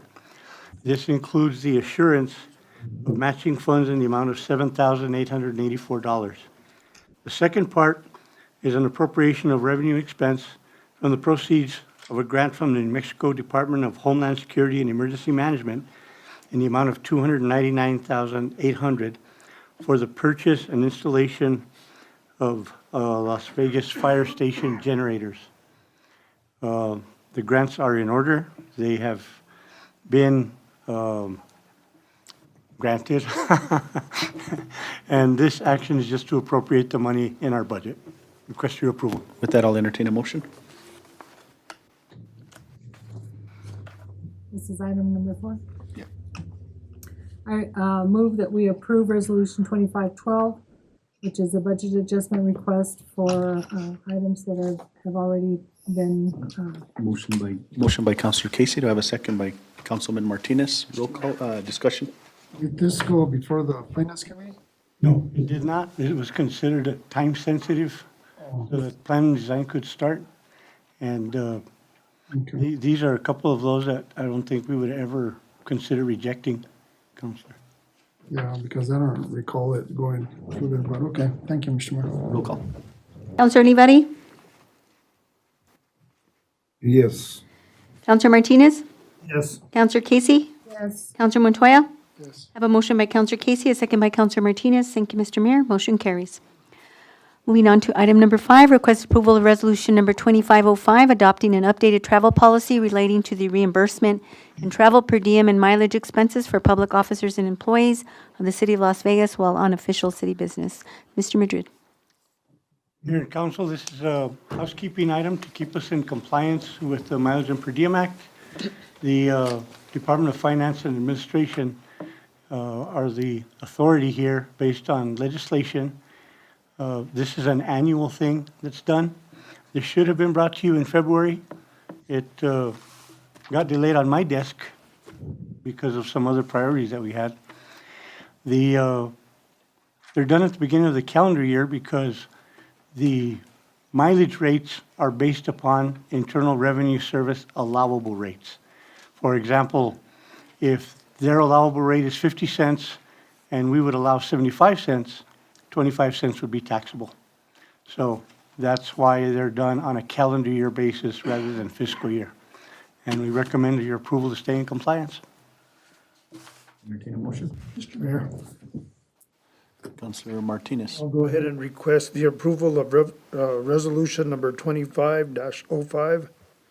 A motion by Second, Mr. Councilman Mayor. Martinez, second by Councilor Montoya. Roll call. Counselor Casey? Yes. Counselor Martinez? Yes. Counselor Montoya? Yes. Counselor Olivari? Yes. I have a motion by Counselor Martinez, a second by Counselor Montoya. Thank you, Mr. Mayor. Motion carries. Thank you, Morris. Moving on to item number 6, request approval of memorandum of understanding between the County of San Miguel and the City of Las Vegas. We have our Community Services Director, Ms. June Tafoya.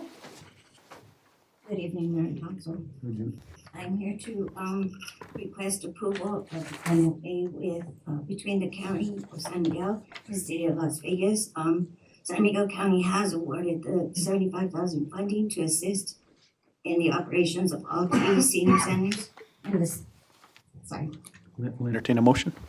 Mr. Mayor, I move that we approve the MOU between the county, San Miguel County and the City of Las Vegas for operations for the senior citizen centers in San Miguel County. Motion by Councilor Casey, second by Councilman Ulibarri. Roll call.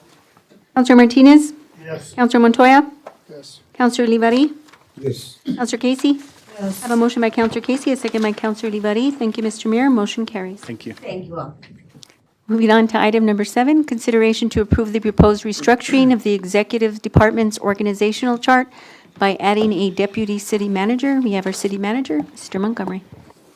So Mayor and Council, I apologize, looking at the attachments that are in your binder, you can't read anything in the blue squares.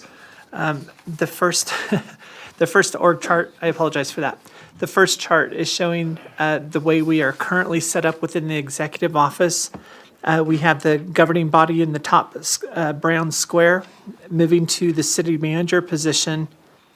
When I read across the blue squares, the dark blue, the first one is the mayor liaison position. The second square to the right of that one is the office manager. Then we have safety. The next square is recreation, and then parks. And we have the subordinates below those levels. This is a position, the deputy city manager position had been on the org chart in the past. It had been dropped off about 3 years ago. The budget is in place for the remainder of this year and then will be held permanent for next year. So we did get ourselves covered on that. Correct, Morris? Absolutely correct. Thank you. And so my request is being able to add the deputy city manager position to give me assistance with the daily activities and then allow me to move on to some other activities. So the org chart will remain the exact same as far as reading across the blue lines as I did. I would just be adding the deputy city manager next to the city manager. I'd ask to entertain, but I'm pretty sure there's going to be questions before we get to that point. So Councilor Casey or? I think he had his hand up first. Councilor Montoya? You had your hand up first? No matter. Okay, go ahead, Councilor. Mr. City Manager, I guess I'm one of those that have been complaining about that you need more help. And, but is this a exempt position? They are non-exempt. They are not. Non-exempt. They're non-exempt. They are not at will. Okay, and what's the salary range? I believe the salary range in there for a full year is around 80 to 85,000. 80 to 85. Okay. And, so your administrative aide is gonna stay where she's at now, or is that position gonna stay there? She would still remain as the executive office manager and have an administrative one-level position reporting to her. That's a position that just has not been posted. So there would be an administrative one reporting to the executive office manager, which reports to me. And then the deputy city manager would also report to me and would take on mostly daily activities among all the departments. Yeah, that was my next question. What are the job duties or job description for this position? Because those should have been attached to this, So so we know what we're hiring. very good, very good. So Well, we're not this- hiring, but we're, before we can even post, we have to have it on the org chart. And we do have a draft job description put together now. And really the person is to help with daily activities, coordinating with the PIO. It's really just working with every director under my direction. From there, that would permit me then to work with the master plan and make sure that we're pushing forward. When we have things like the investment activities take place, I can have project-specific focus with the directors. I would not be losing touch of my directors, but it would be assistance for me. It would help with those phone calls. It would help with those emails. It would help with several different things like that. so In your missings, or in your, the lack of your presence, where does this individual be? They would step in assigned to they would step in step in? in my place, yes. Okay.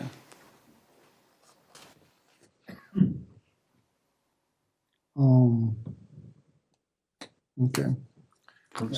Thank you. All of my questions have been answered because I mean, I was basically the same thing.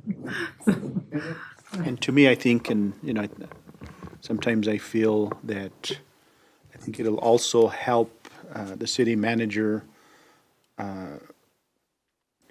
address maybe where governing body does not feel like I think more communication can happen, but I want to remind, we can't take advantage because he has an assistant that we take more time from him from the day-to-day operations, but I think it will help with the transparency, or, you know, where if you need to get a hold of him, he'd be more accessible versus what it is now, I would say, because, I mean, my opinion is that he has to focus on the day-to-day, and, you know, the little things shouldn't be bothersome, so I think this assistant should help with all that. If I'm correct in saying that, Tim, is that? If I can call it out, this is not a complaint in any manner, but just looking at the last year, I worked over 3,000 hours.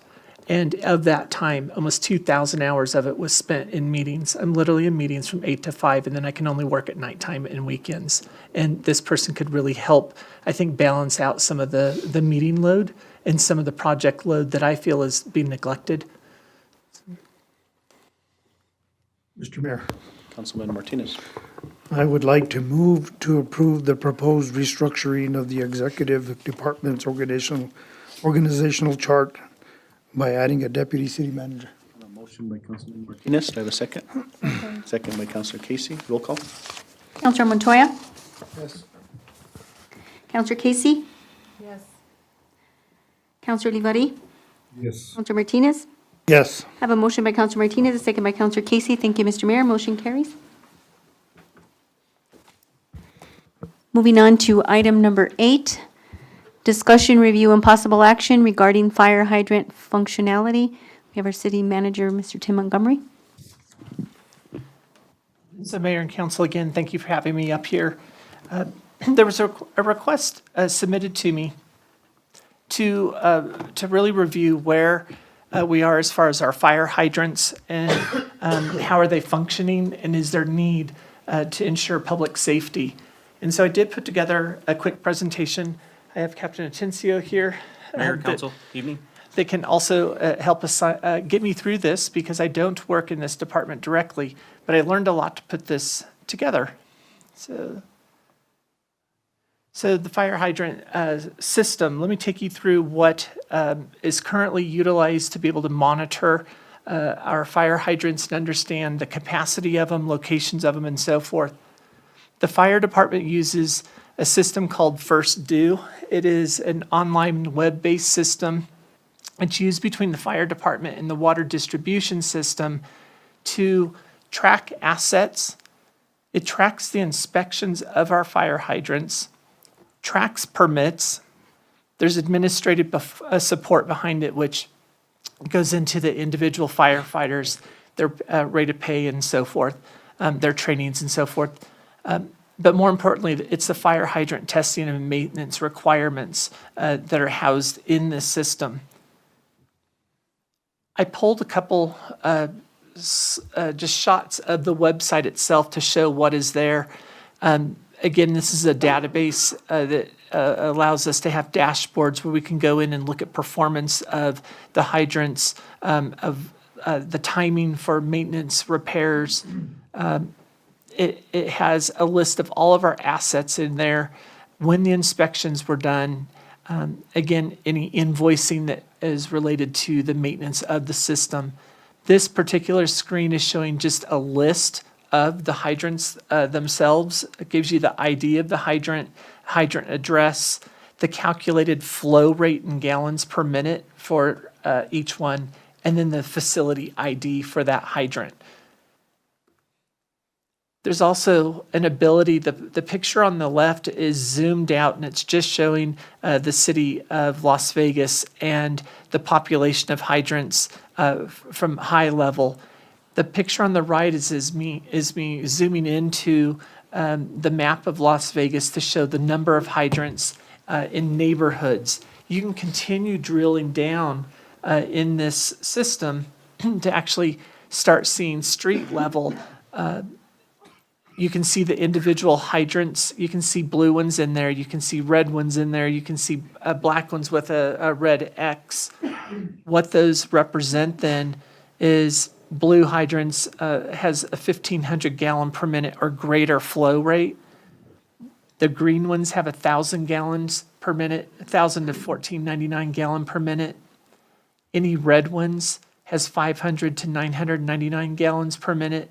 And then there's a darker red, those are less than 500 gallons per minute. If it's black with the X through it, it has no flow.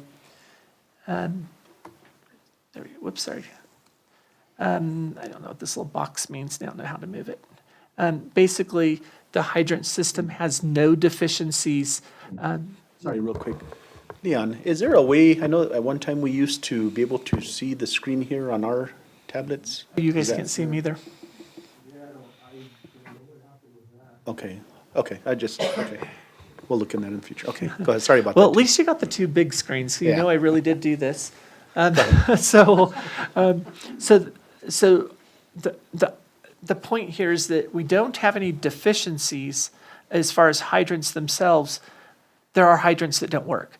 But our operable hydrants are at spaces. I don't know how to get rid of this, Leon. Is there any way you know how to get rid of this screen?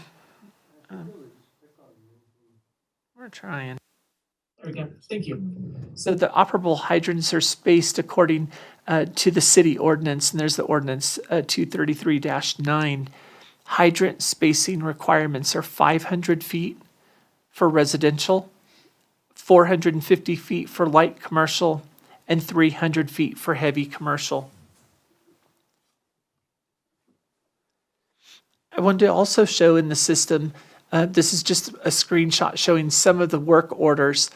The first column is showing when the fire department has logged in and they're submitting a work order. This is going to be processed and pushed over to water distribution. I don't think I can click on an individual one, but what it does is it gives an outline of what the issue is. If there's an emergency repair for the first one, for example, the hydrant is dry and is not flowing any water. It's out of service. That communication is put over to water distribution. When water distribution logs into this system, they're going to pick up that work order, and as they make updates, are going to push it over to in progress. If there's a delay, whether there's back-ordered parts or some other issue that needs to be completed that delays the repair. And then once it's completed, it moves over to that fourth column. The work order board is where crews can enter, again, work orders and review the status of work orders. Fire crews and distribution can track when hydrants have been completed and any documents or photos showing the repair being needed. And then also there's a financial expense for maintaining and repairing hydrants that can be tracked to assist with future fiscal planning. There's also the hydrant work order history. The work orders for a hydrant serviced are entered into first due. This will allow for immediate notification of all hydrant issues to all responding fire personnel and distribution department. And repairs are updated in the system, allowing for financial tracking and services complete. So the fire department is able, again, to log in based on the information entered through these work order forms. It will update then the map, and it will show if a hydrant is out of place so they don't show up on scene, and try to hook up to a fire hydrant that's out of order. And so I'm sure Captain can speak more to how often you're using the system. So the system is used when we get paged out to a fire. The first due system allows us to map the location of the fire. It gives us directions, and it gives us the closest hydrant or non-working hydrant. So it's very instrumental in helping us get to that hydrant we needed. So it's kind of like an automated system when a call is made? That's correct, it is, yeah. I was on the work order history, and if we were to click on one of those lines, if, let's say, example, work order number 7, again, it opens up, gives us more detail on the actual work order itself. It describes the hydrant ID. In this case, it's number 19. It's out of service. It shows that this is the Las Vegas agency, and gives us more static pressure, 85 PSI, residual pressure, and that's when I'm assuming that it's closed up and not in use. Is that right? And then it also shows the calculated flow and the hydrant rate. Your hydrant rates when it's in use, is that correct? That's the calculated rate that we have. Excuse me. Correct. So work orders can be tracked by the crew again on status of repairs, and if there's a delay for parts. When responding to calls, the system shows responding personnel and dispatch the nearest hydrant and the flow rates. And then crews can also see the distance of the hydrant from the scene itself. And then, again, just as a reminder, all structural apparatus carry a minimum of 1,000 feet of 5-inch supply line hose. And then the fire hydrant maintenance needs, per the National Fire Protection Association, 25 hydrants should annually, should be inspected at least once a year and after each use. Correction, that's NFPA 25, not 25 per year. The NFPA code Yeah. 25. Flushed a minimum of once a year. Lubricated with food-grade non-toxic grease for proper continual operation. And then per NFPA 291, hydrants should be flow tested every 5 years. Maybe you can explain that. So the flow testing is something that we do in order to maintain those flow rates that were shown there, and gives us when you pass by a hydrant, gives you the color of the hydrant. A lot of people tend to think that they're supposed to be yellow, and they see these colors on there. That determines how much water flow we can get out of it. That also helps us calculate fire flow for specific buildings, larger buildings, smaller buildings, and if we need to supplement that water supply going to our fire apparatus. So again, the flow testing every 5 years. It's the flow testing assures accurate flow for each hydrant in gallons per minute and assists in evaluating the pressure and flow of the distribution system and each hydrant. The color coded to show the gallons per minute in hydrant ownership. Maybe you can speak more to this as far as the yellow barrel in the municipal ownership. Yes, definitely. So anytime you see a yellow barrel hydrant, it indicates that it's municipally supplied and that the municipality has control over it. Anything with a red barrel, and you'll see them, they're actually a lot skinnier. They're only a 2-inch barrel. Those are privatized, meaning that we have no control over what kind of water they can flow or how they're maintained. I think one of the main questions, though, about all of this is what's needed to make sure that our hydrants are operating properly and we have public safety out there. And in discussions with Chief Span, some of the things that I'm learning is the hydrants themselves. Do we have any issues within the hydrant in the way the valves are moving inside the hydrant versus water pressure? Maybe you can speak to some of the maintenance concerns that you have. So some of the concerns that we're currently having, which ties into our recent water situation, is the fact that with these sediments coming through these pipelines, it's and differentiations in water pressures, it's causing our hydrants to have a lot of debris built up in them. Working with the water department, we've been able to start flushing some of these hydrants, as you guys know and aware. It helps us maintain that. Sometimes we'll go to a hydrant and we'll open up a cap for water and we'll get about a minute worth of sediment coming out of the hydrant, which is not good for the fire engines or even trying to maintain fire flow for that was needed for something. Not only the fire engines, but the fire sprinkler suppression systems that are in businesses. So with that, Captain, I think probably the big question here is who is, and to my knowledge, it's water distribution that maintains these, or is it fire department? So the way we've been doing it, so with NFPA 25, what we do is we do a 5-year plan to maintain the hydrants and get them tested. We hire out a third-party company to do this. It can also be done in-house, and this is something that Chief Span has been contemplating whether we should start moving to an in-house program or continue to with a third-party program. With that, what happens is when we move forward from there, any kind of maintenance work that has to happen can only be done by the water department, fire department, or third party.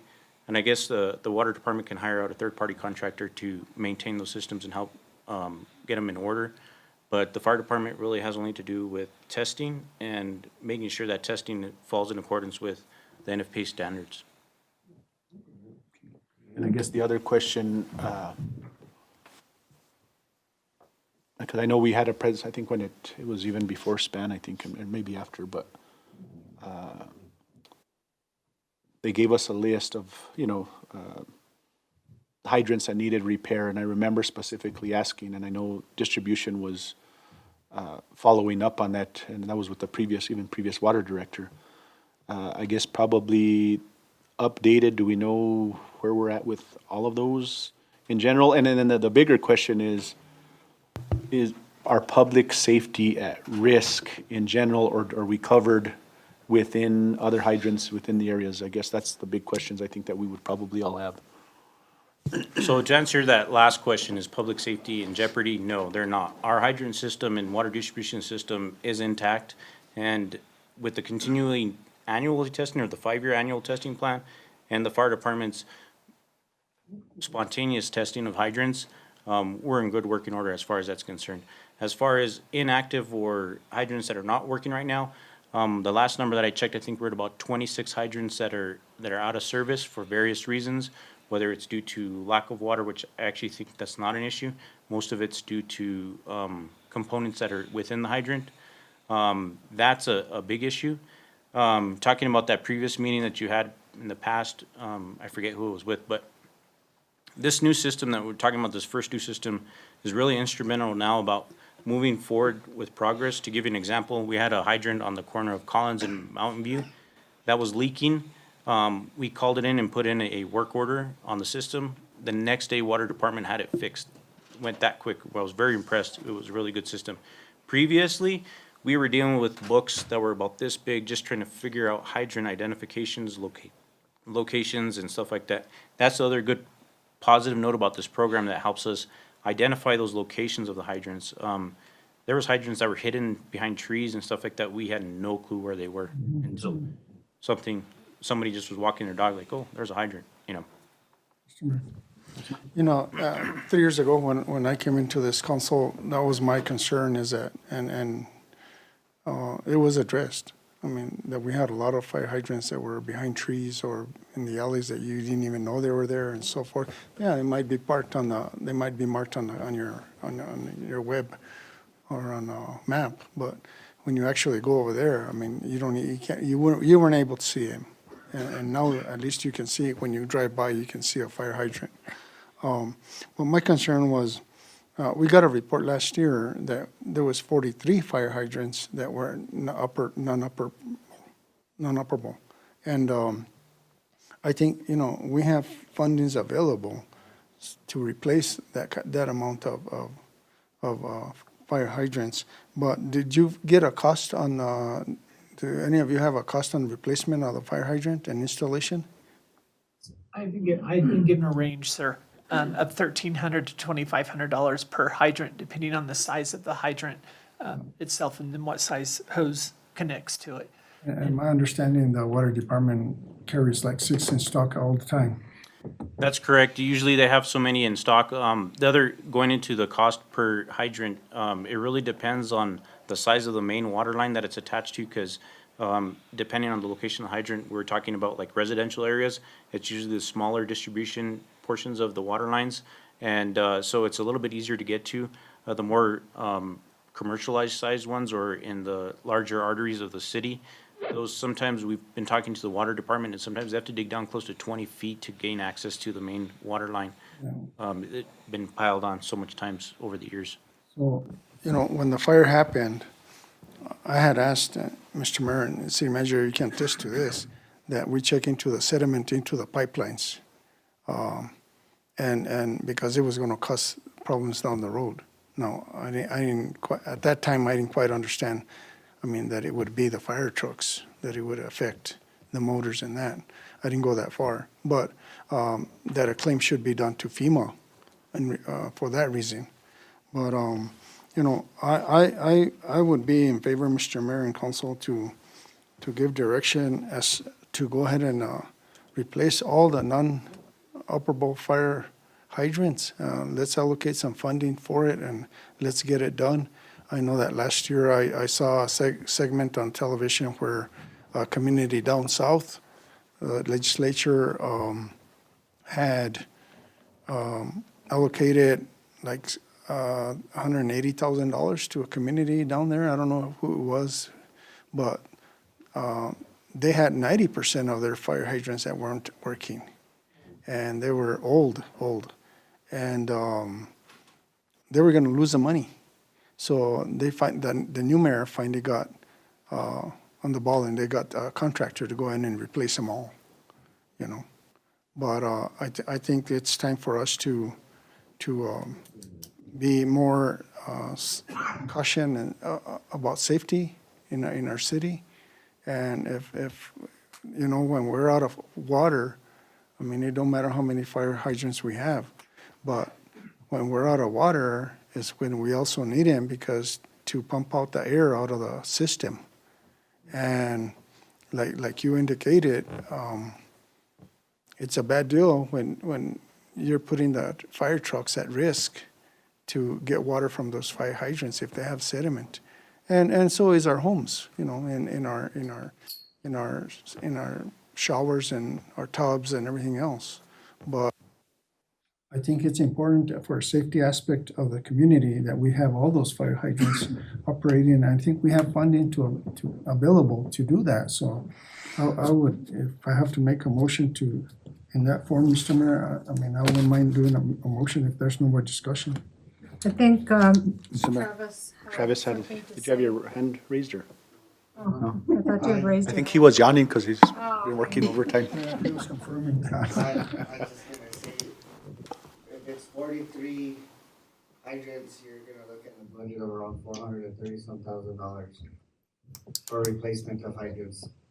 And that's pending on the water, the material, the pipe, the depth, excavation, so on and so forth. So we conducted a kind of a thing with water distribution on it already, and that's kind of what the average is for replacement.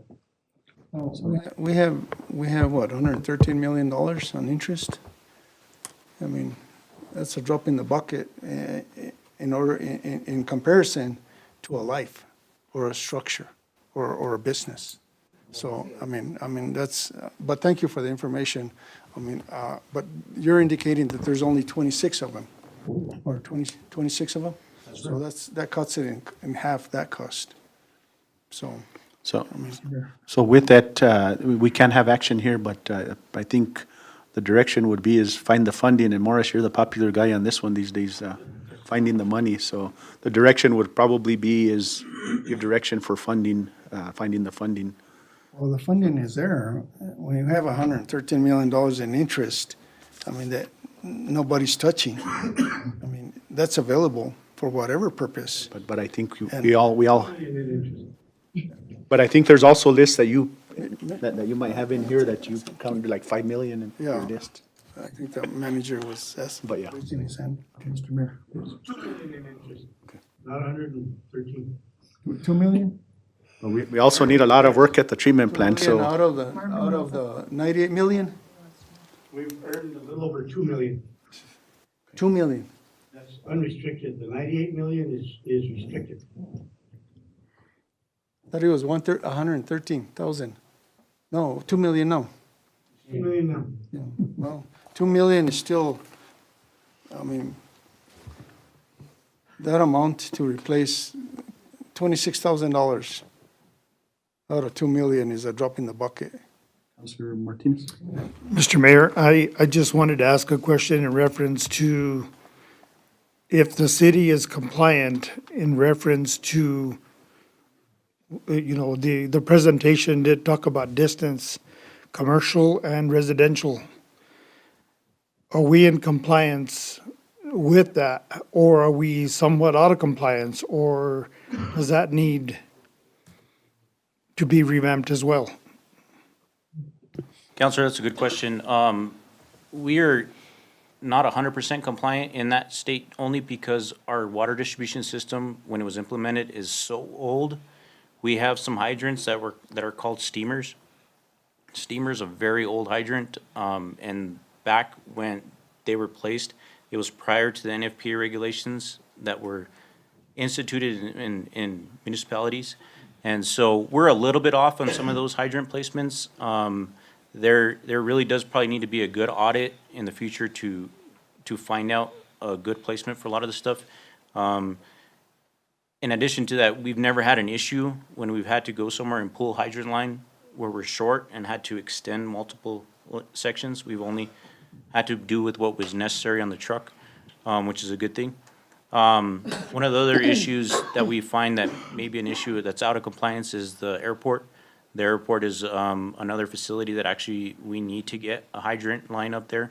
That in itself has, just because the airplanes, you all know over the last couple of years, we've had some issues with the airport with a lot of the things going on. So we need to make sure that we have some water up there and not just out of storage tanks. So I guess,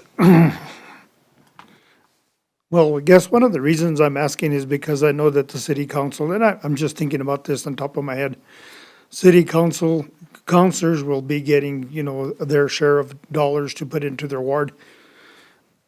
I'd kind of like to know what my ward would need, and I'm not going to exclude the rest of the community, of course not. But I think it's important for us to know that maybe my ward needs to be in compliant in these locations. And how can I be beneficial for that moving forward? Not only as a city councilor for my ward, but for the community. I want to be able to be proactive with the other wards and say, you know what, this year I'm putting 50,000 into that. So we can do this, so we can do that. We have to tune up our town. And that's what I think is part of it, so. That's why I'm asking that question. Councilman Olivari? Yes, I do have problems with my fire hydrant. I think last week your crew went out there and they found that one of the fire hydrant was bad.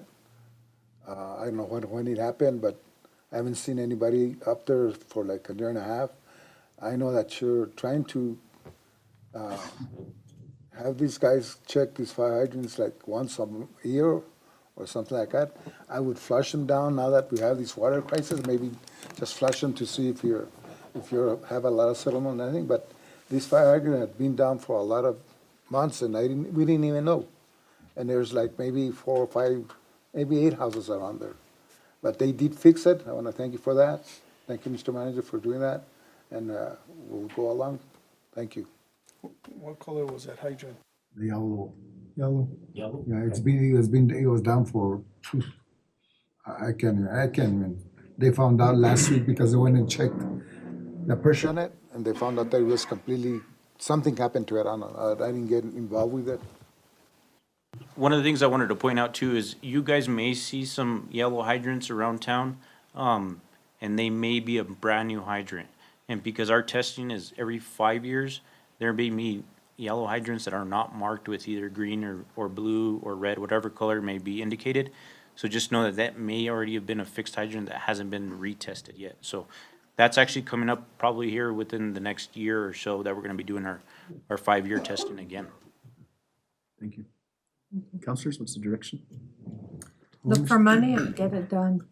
Mr. Mayor, I'd like to make a motion to proceed with action on this fire hydrants and find the money and replace any fire hydrant that is not operable according to their reports. A motion by Councilman Montoya, that second? Second by Councilor Casey. Roll call? Counselor Martinez? Yes. Counselor Olivari? Yes. Counselor Montoya? Yes. Counselor Casey? Yes. A motion by Counselor Montoya, second by Counselor Casey. Thank you, Mr. Mayor. Motion carries. Find me the money, Morris. Thank you, Captain Atencio. Moving on to our next item. And I'm learning. Request approval of amendment to contract number 409824 with the Sulster Group by increasing the compensation from $750,000 to $2 million. Mr. Montgomery. So we speak again. I'm coming forward seeking approval for amendment number 1 with the Sulzer Group. Just a little bit of background. The original contract was not to exceed $750,000 during the time frame of June 2024 through June 2025. The original contract was signed on June 14th of 2024. By June 21st, we had the big flood event. The Sulzer Group was critical in helping us getting past that event. They did various things like bring the macro organization in from Louisiana carrying water. And then once the trucks were here, they were able to bring water in from Santa Fe and Santa Rosa. But bigger than that, the Sulzer Group worked with NMED and the Drinking Water Bureau to actually get the permitting to allow us to put the emergency water into our system. They also worked with coordinating the meetings with the Dam Bureau and Office of State Engineers. They've also been working with the claims. We then had another a flooding event in October of 2024, and then a snow event in November of 2024. And looking at the contract itself, we were not to exceed $750,000 during this year's time. However, we did have a clause in there that the Sulzer Group would be able to assist with past and future events or disasters. And I don't think we knew that we were going to have those 3 disasters. $750,000 was not sufficient. In February of 2025, February 12th, I received a packet of invoices for the first time from the Sulzer Group. And I'd reached out to the Sulzer Group multiple times saying, we need to make sure you guys are getting paid because we hadn't had any invoices come in. So I received a bundle of invoices that ran from June through November of 2024, and it totaled $952,569.84. That was including tax. We're out of compliance on this contract. We're out of compliance because we should have been receiving monthly invoices, and along with that, the Sulzer Group should have notified the city within a 14-day time frame that we were going to exceed the $750,000 threshold. I just want to call out that the amount that we're being invoiced, the $952,000, will be reimbursed to the city with FEMA funds. Those funds will flow through the state and then come back to the city after we have paid the bill. The city has received $98 million for the water system because of the Sulzer Group and the efforts that they put forward. If we had gone through a legal approach and not utilized the Sulzer Group, we would have paid over $15 million from the $98 million that we received, and that would have come out of our pocket. By utilizing the Sulzer Group, we received the $98 million, and the payments for the Sulzer Group comes directly from FEMA through the state and will reimburse us for the payment. We become a flow-through. And so I acknowledge that we're out of compliance from the contract, but I'm also seeking your support to increase the threshold for the remainder of this year from $750,000 to $2 million. That would take us through June 30th of 2025. It would also take us through invoicing that's still required from December through June of 2025.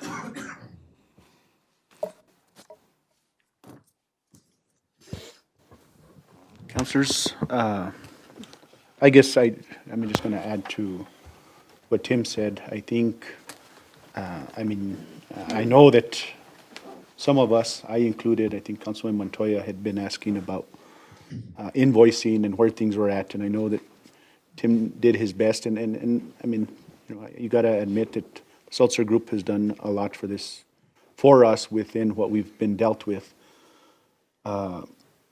I think the important part here is, I know it looks like a big figure, but again, as Tim mentioned, I think this is the important part, is that, for instance, just alone, and that's not counting all the emergency stuff that the Seltzer Group has helped us with, but using the legal way, the other option that we had is you have the disaster recovery or the attorneys.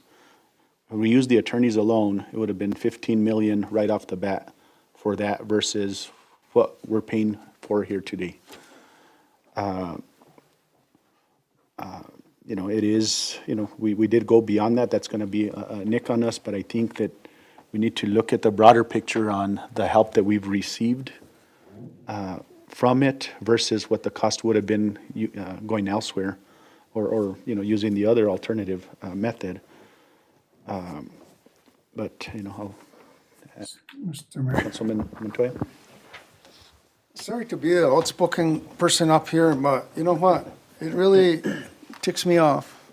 It pisses me off that this governing mayor and governing body, we approved these contracts. And right now, I feel like this is thrown on our face because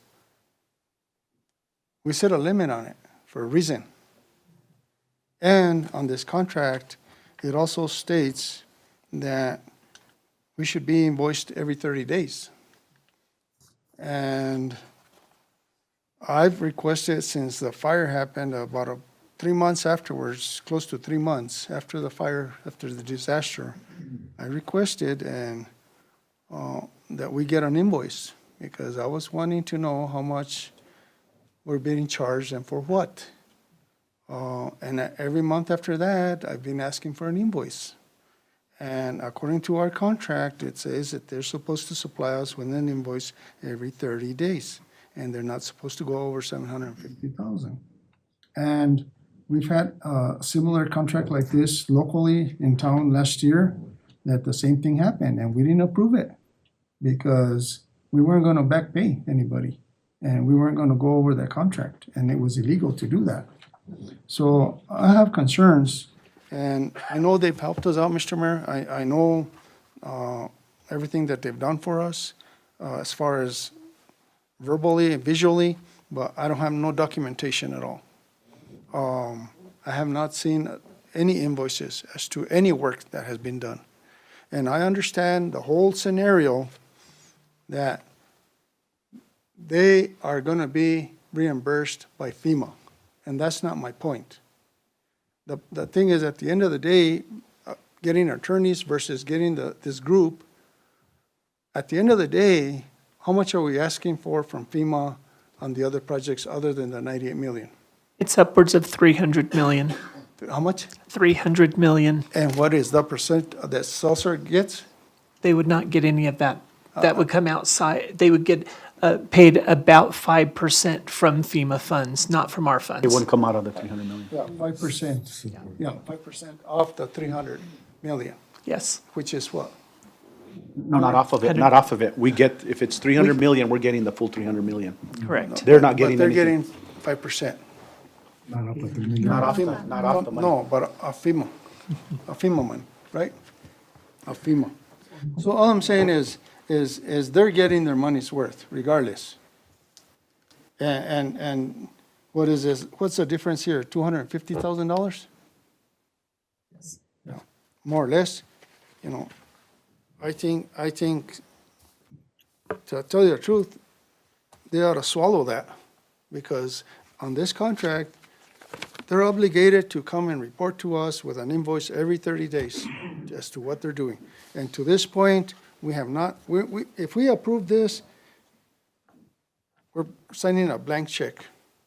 And I tell you, this governing body does not have now authority over management in the city of Las Vegas. Because this is saying that we don't abide by our own charter that says that we are in charge of the finances of the city of Las Vegas. And for us to do this and is beyond me. I think that, the best thing for me would be to table this till we get an invoice and find out what we're getting charged for. Now, if there's snow removal, that's not part of this contract. If there's other projects that they did that in the county or whatever, it's not part of this contract. Whatever tasks are not part of this contract, we shouldn't be paying for. And that's the main concern about having a 30-day invoice on this contract. That way, we keep track of everybody and what they're doing and what we're getting paid, what they're getting paid for. And I repeatedly asked for these invoices because I specifically said, if you recall, Mayor, Mr. City Manager, I don't want this to happen. What's happening today, back then, I said I didn't want this to happen. And here we are. And I tell you, I cannot give Salsa Group any more credit than what's being given, because I've supported them all along. But when it comes to the finances of the city and what we're paying for, we got to be accountable to the taxpayer. Thank you, Mr. Mayor. And if I have to make that as a form of a motion. So okay, I just want to clarify here.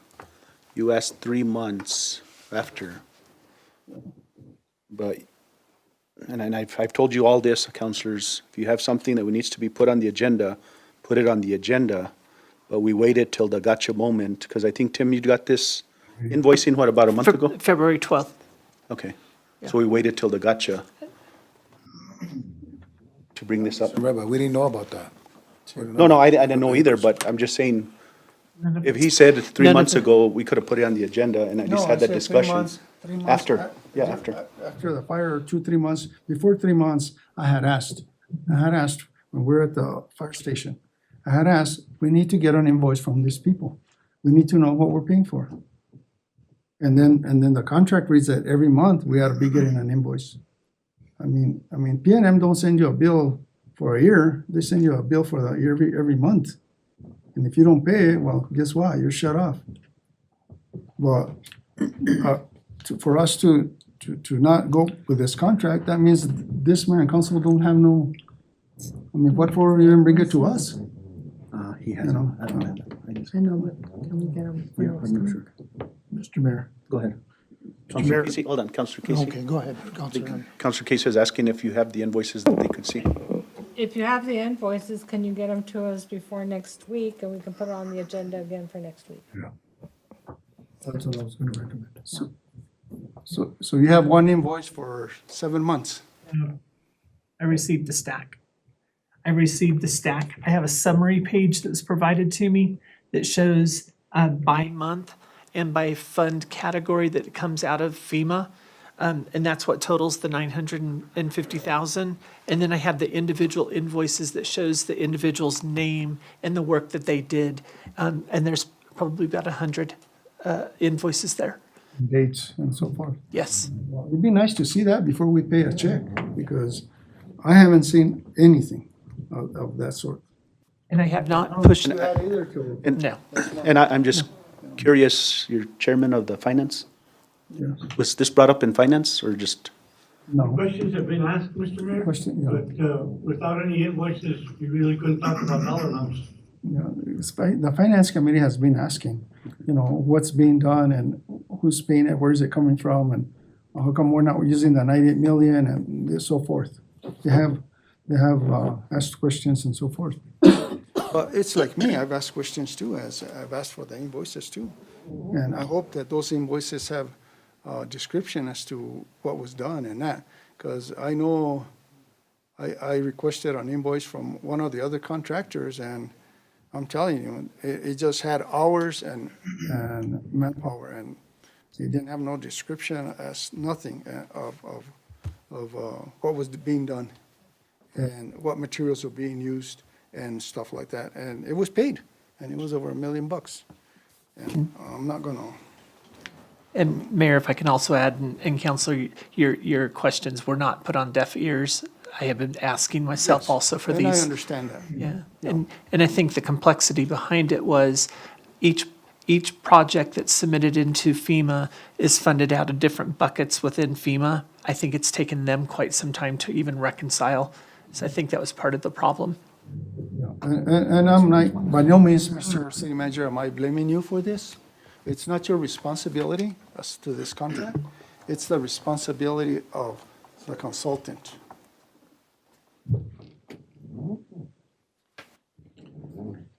So I guess, I mean, I'm just giving this out, like, we jeopardize this, and we're gonna go into the legal aspect, and it's gonna cost us more. That's, And that's not my route. That's not what I'm intending.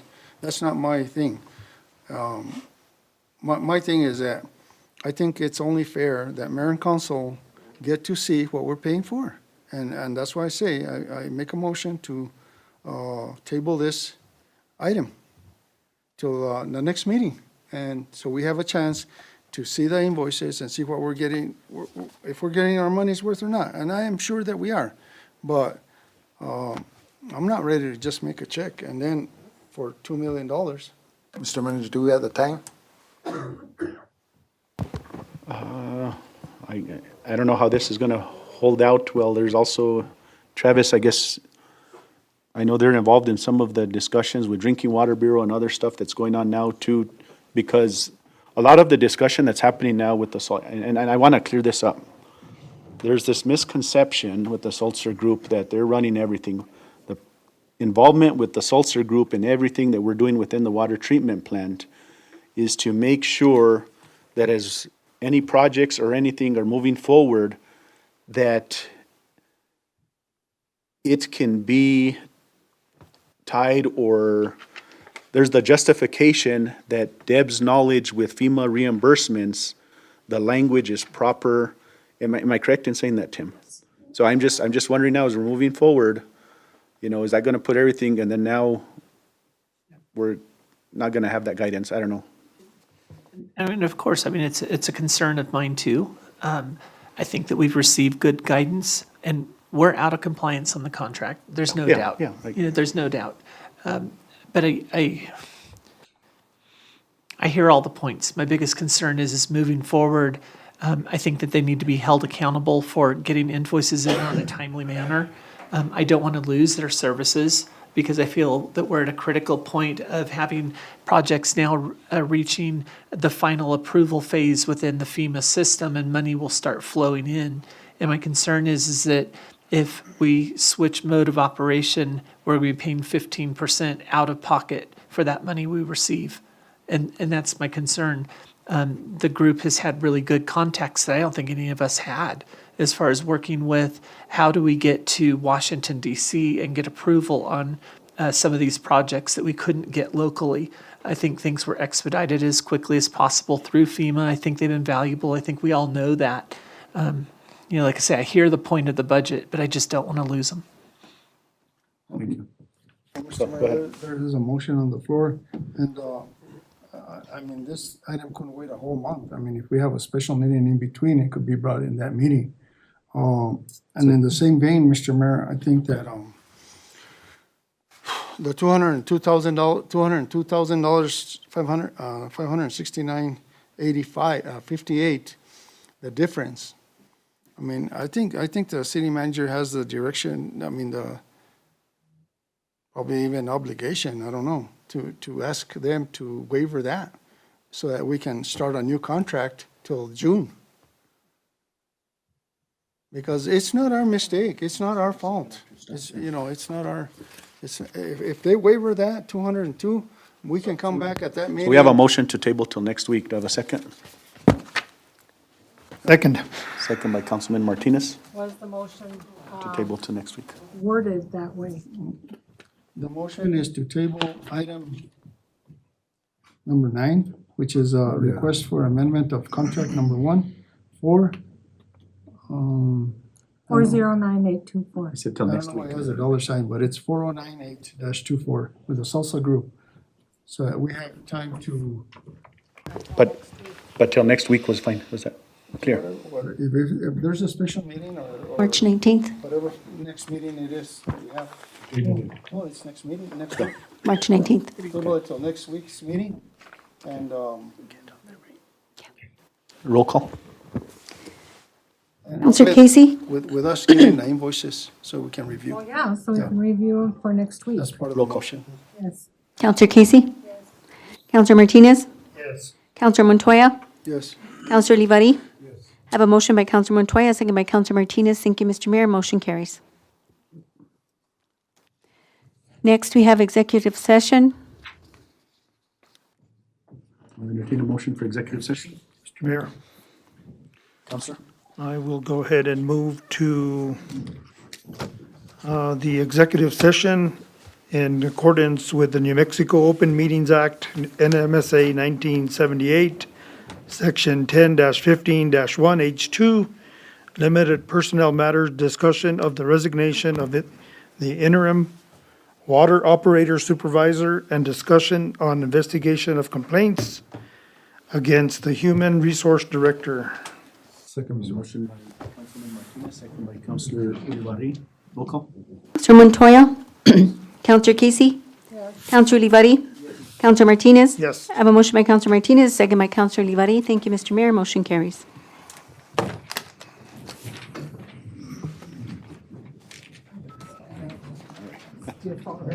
They should beat that money. They should.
A motion to return to regular session? Mr. Mayor, Council? I will move to re-enter regular session from, I guess I'd have to read this, in accordance to the New Mexico Meetings Open Meetings Act, NMSA 1978, Section 1015-1, H2, limited personnel matters, discussion and resignation of the interim water operator supervisor, and discussion on investigation of complaints against the human resource director. Just for the record, no votes or action was taken during closed session. Second. So a motion by Councilor Martinez, second by Councilman Montoya. Roll call? Mr. Divari. Was it? Sorry. Okay. I thought I heard. Councilor Olivari. Roll call. Counselor Casey? Yes. Counselor Martinez? Yes. Counselor Montoya? Counselor Olivari? Yes. I have a motion by Counselor Martinez, a second by Counselor Olivari. Thank you, Mr. Mayor. Motion carries. Make a motion to adjourn. Motion to adjourn by Councilor Olivari, a second by Councilor Montoya.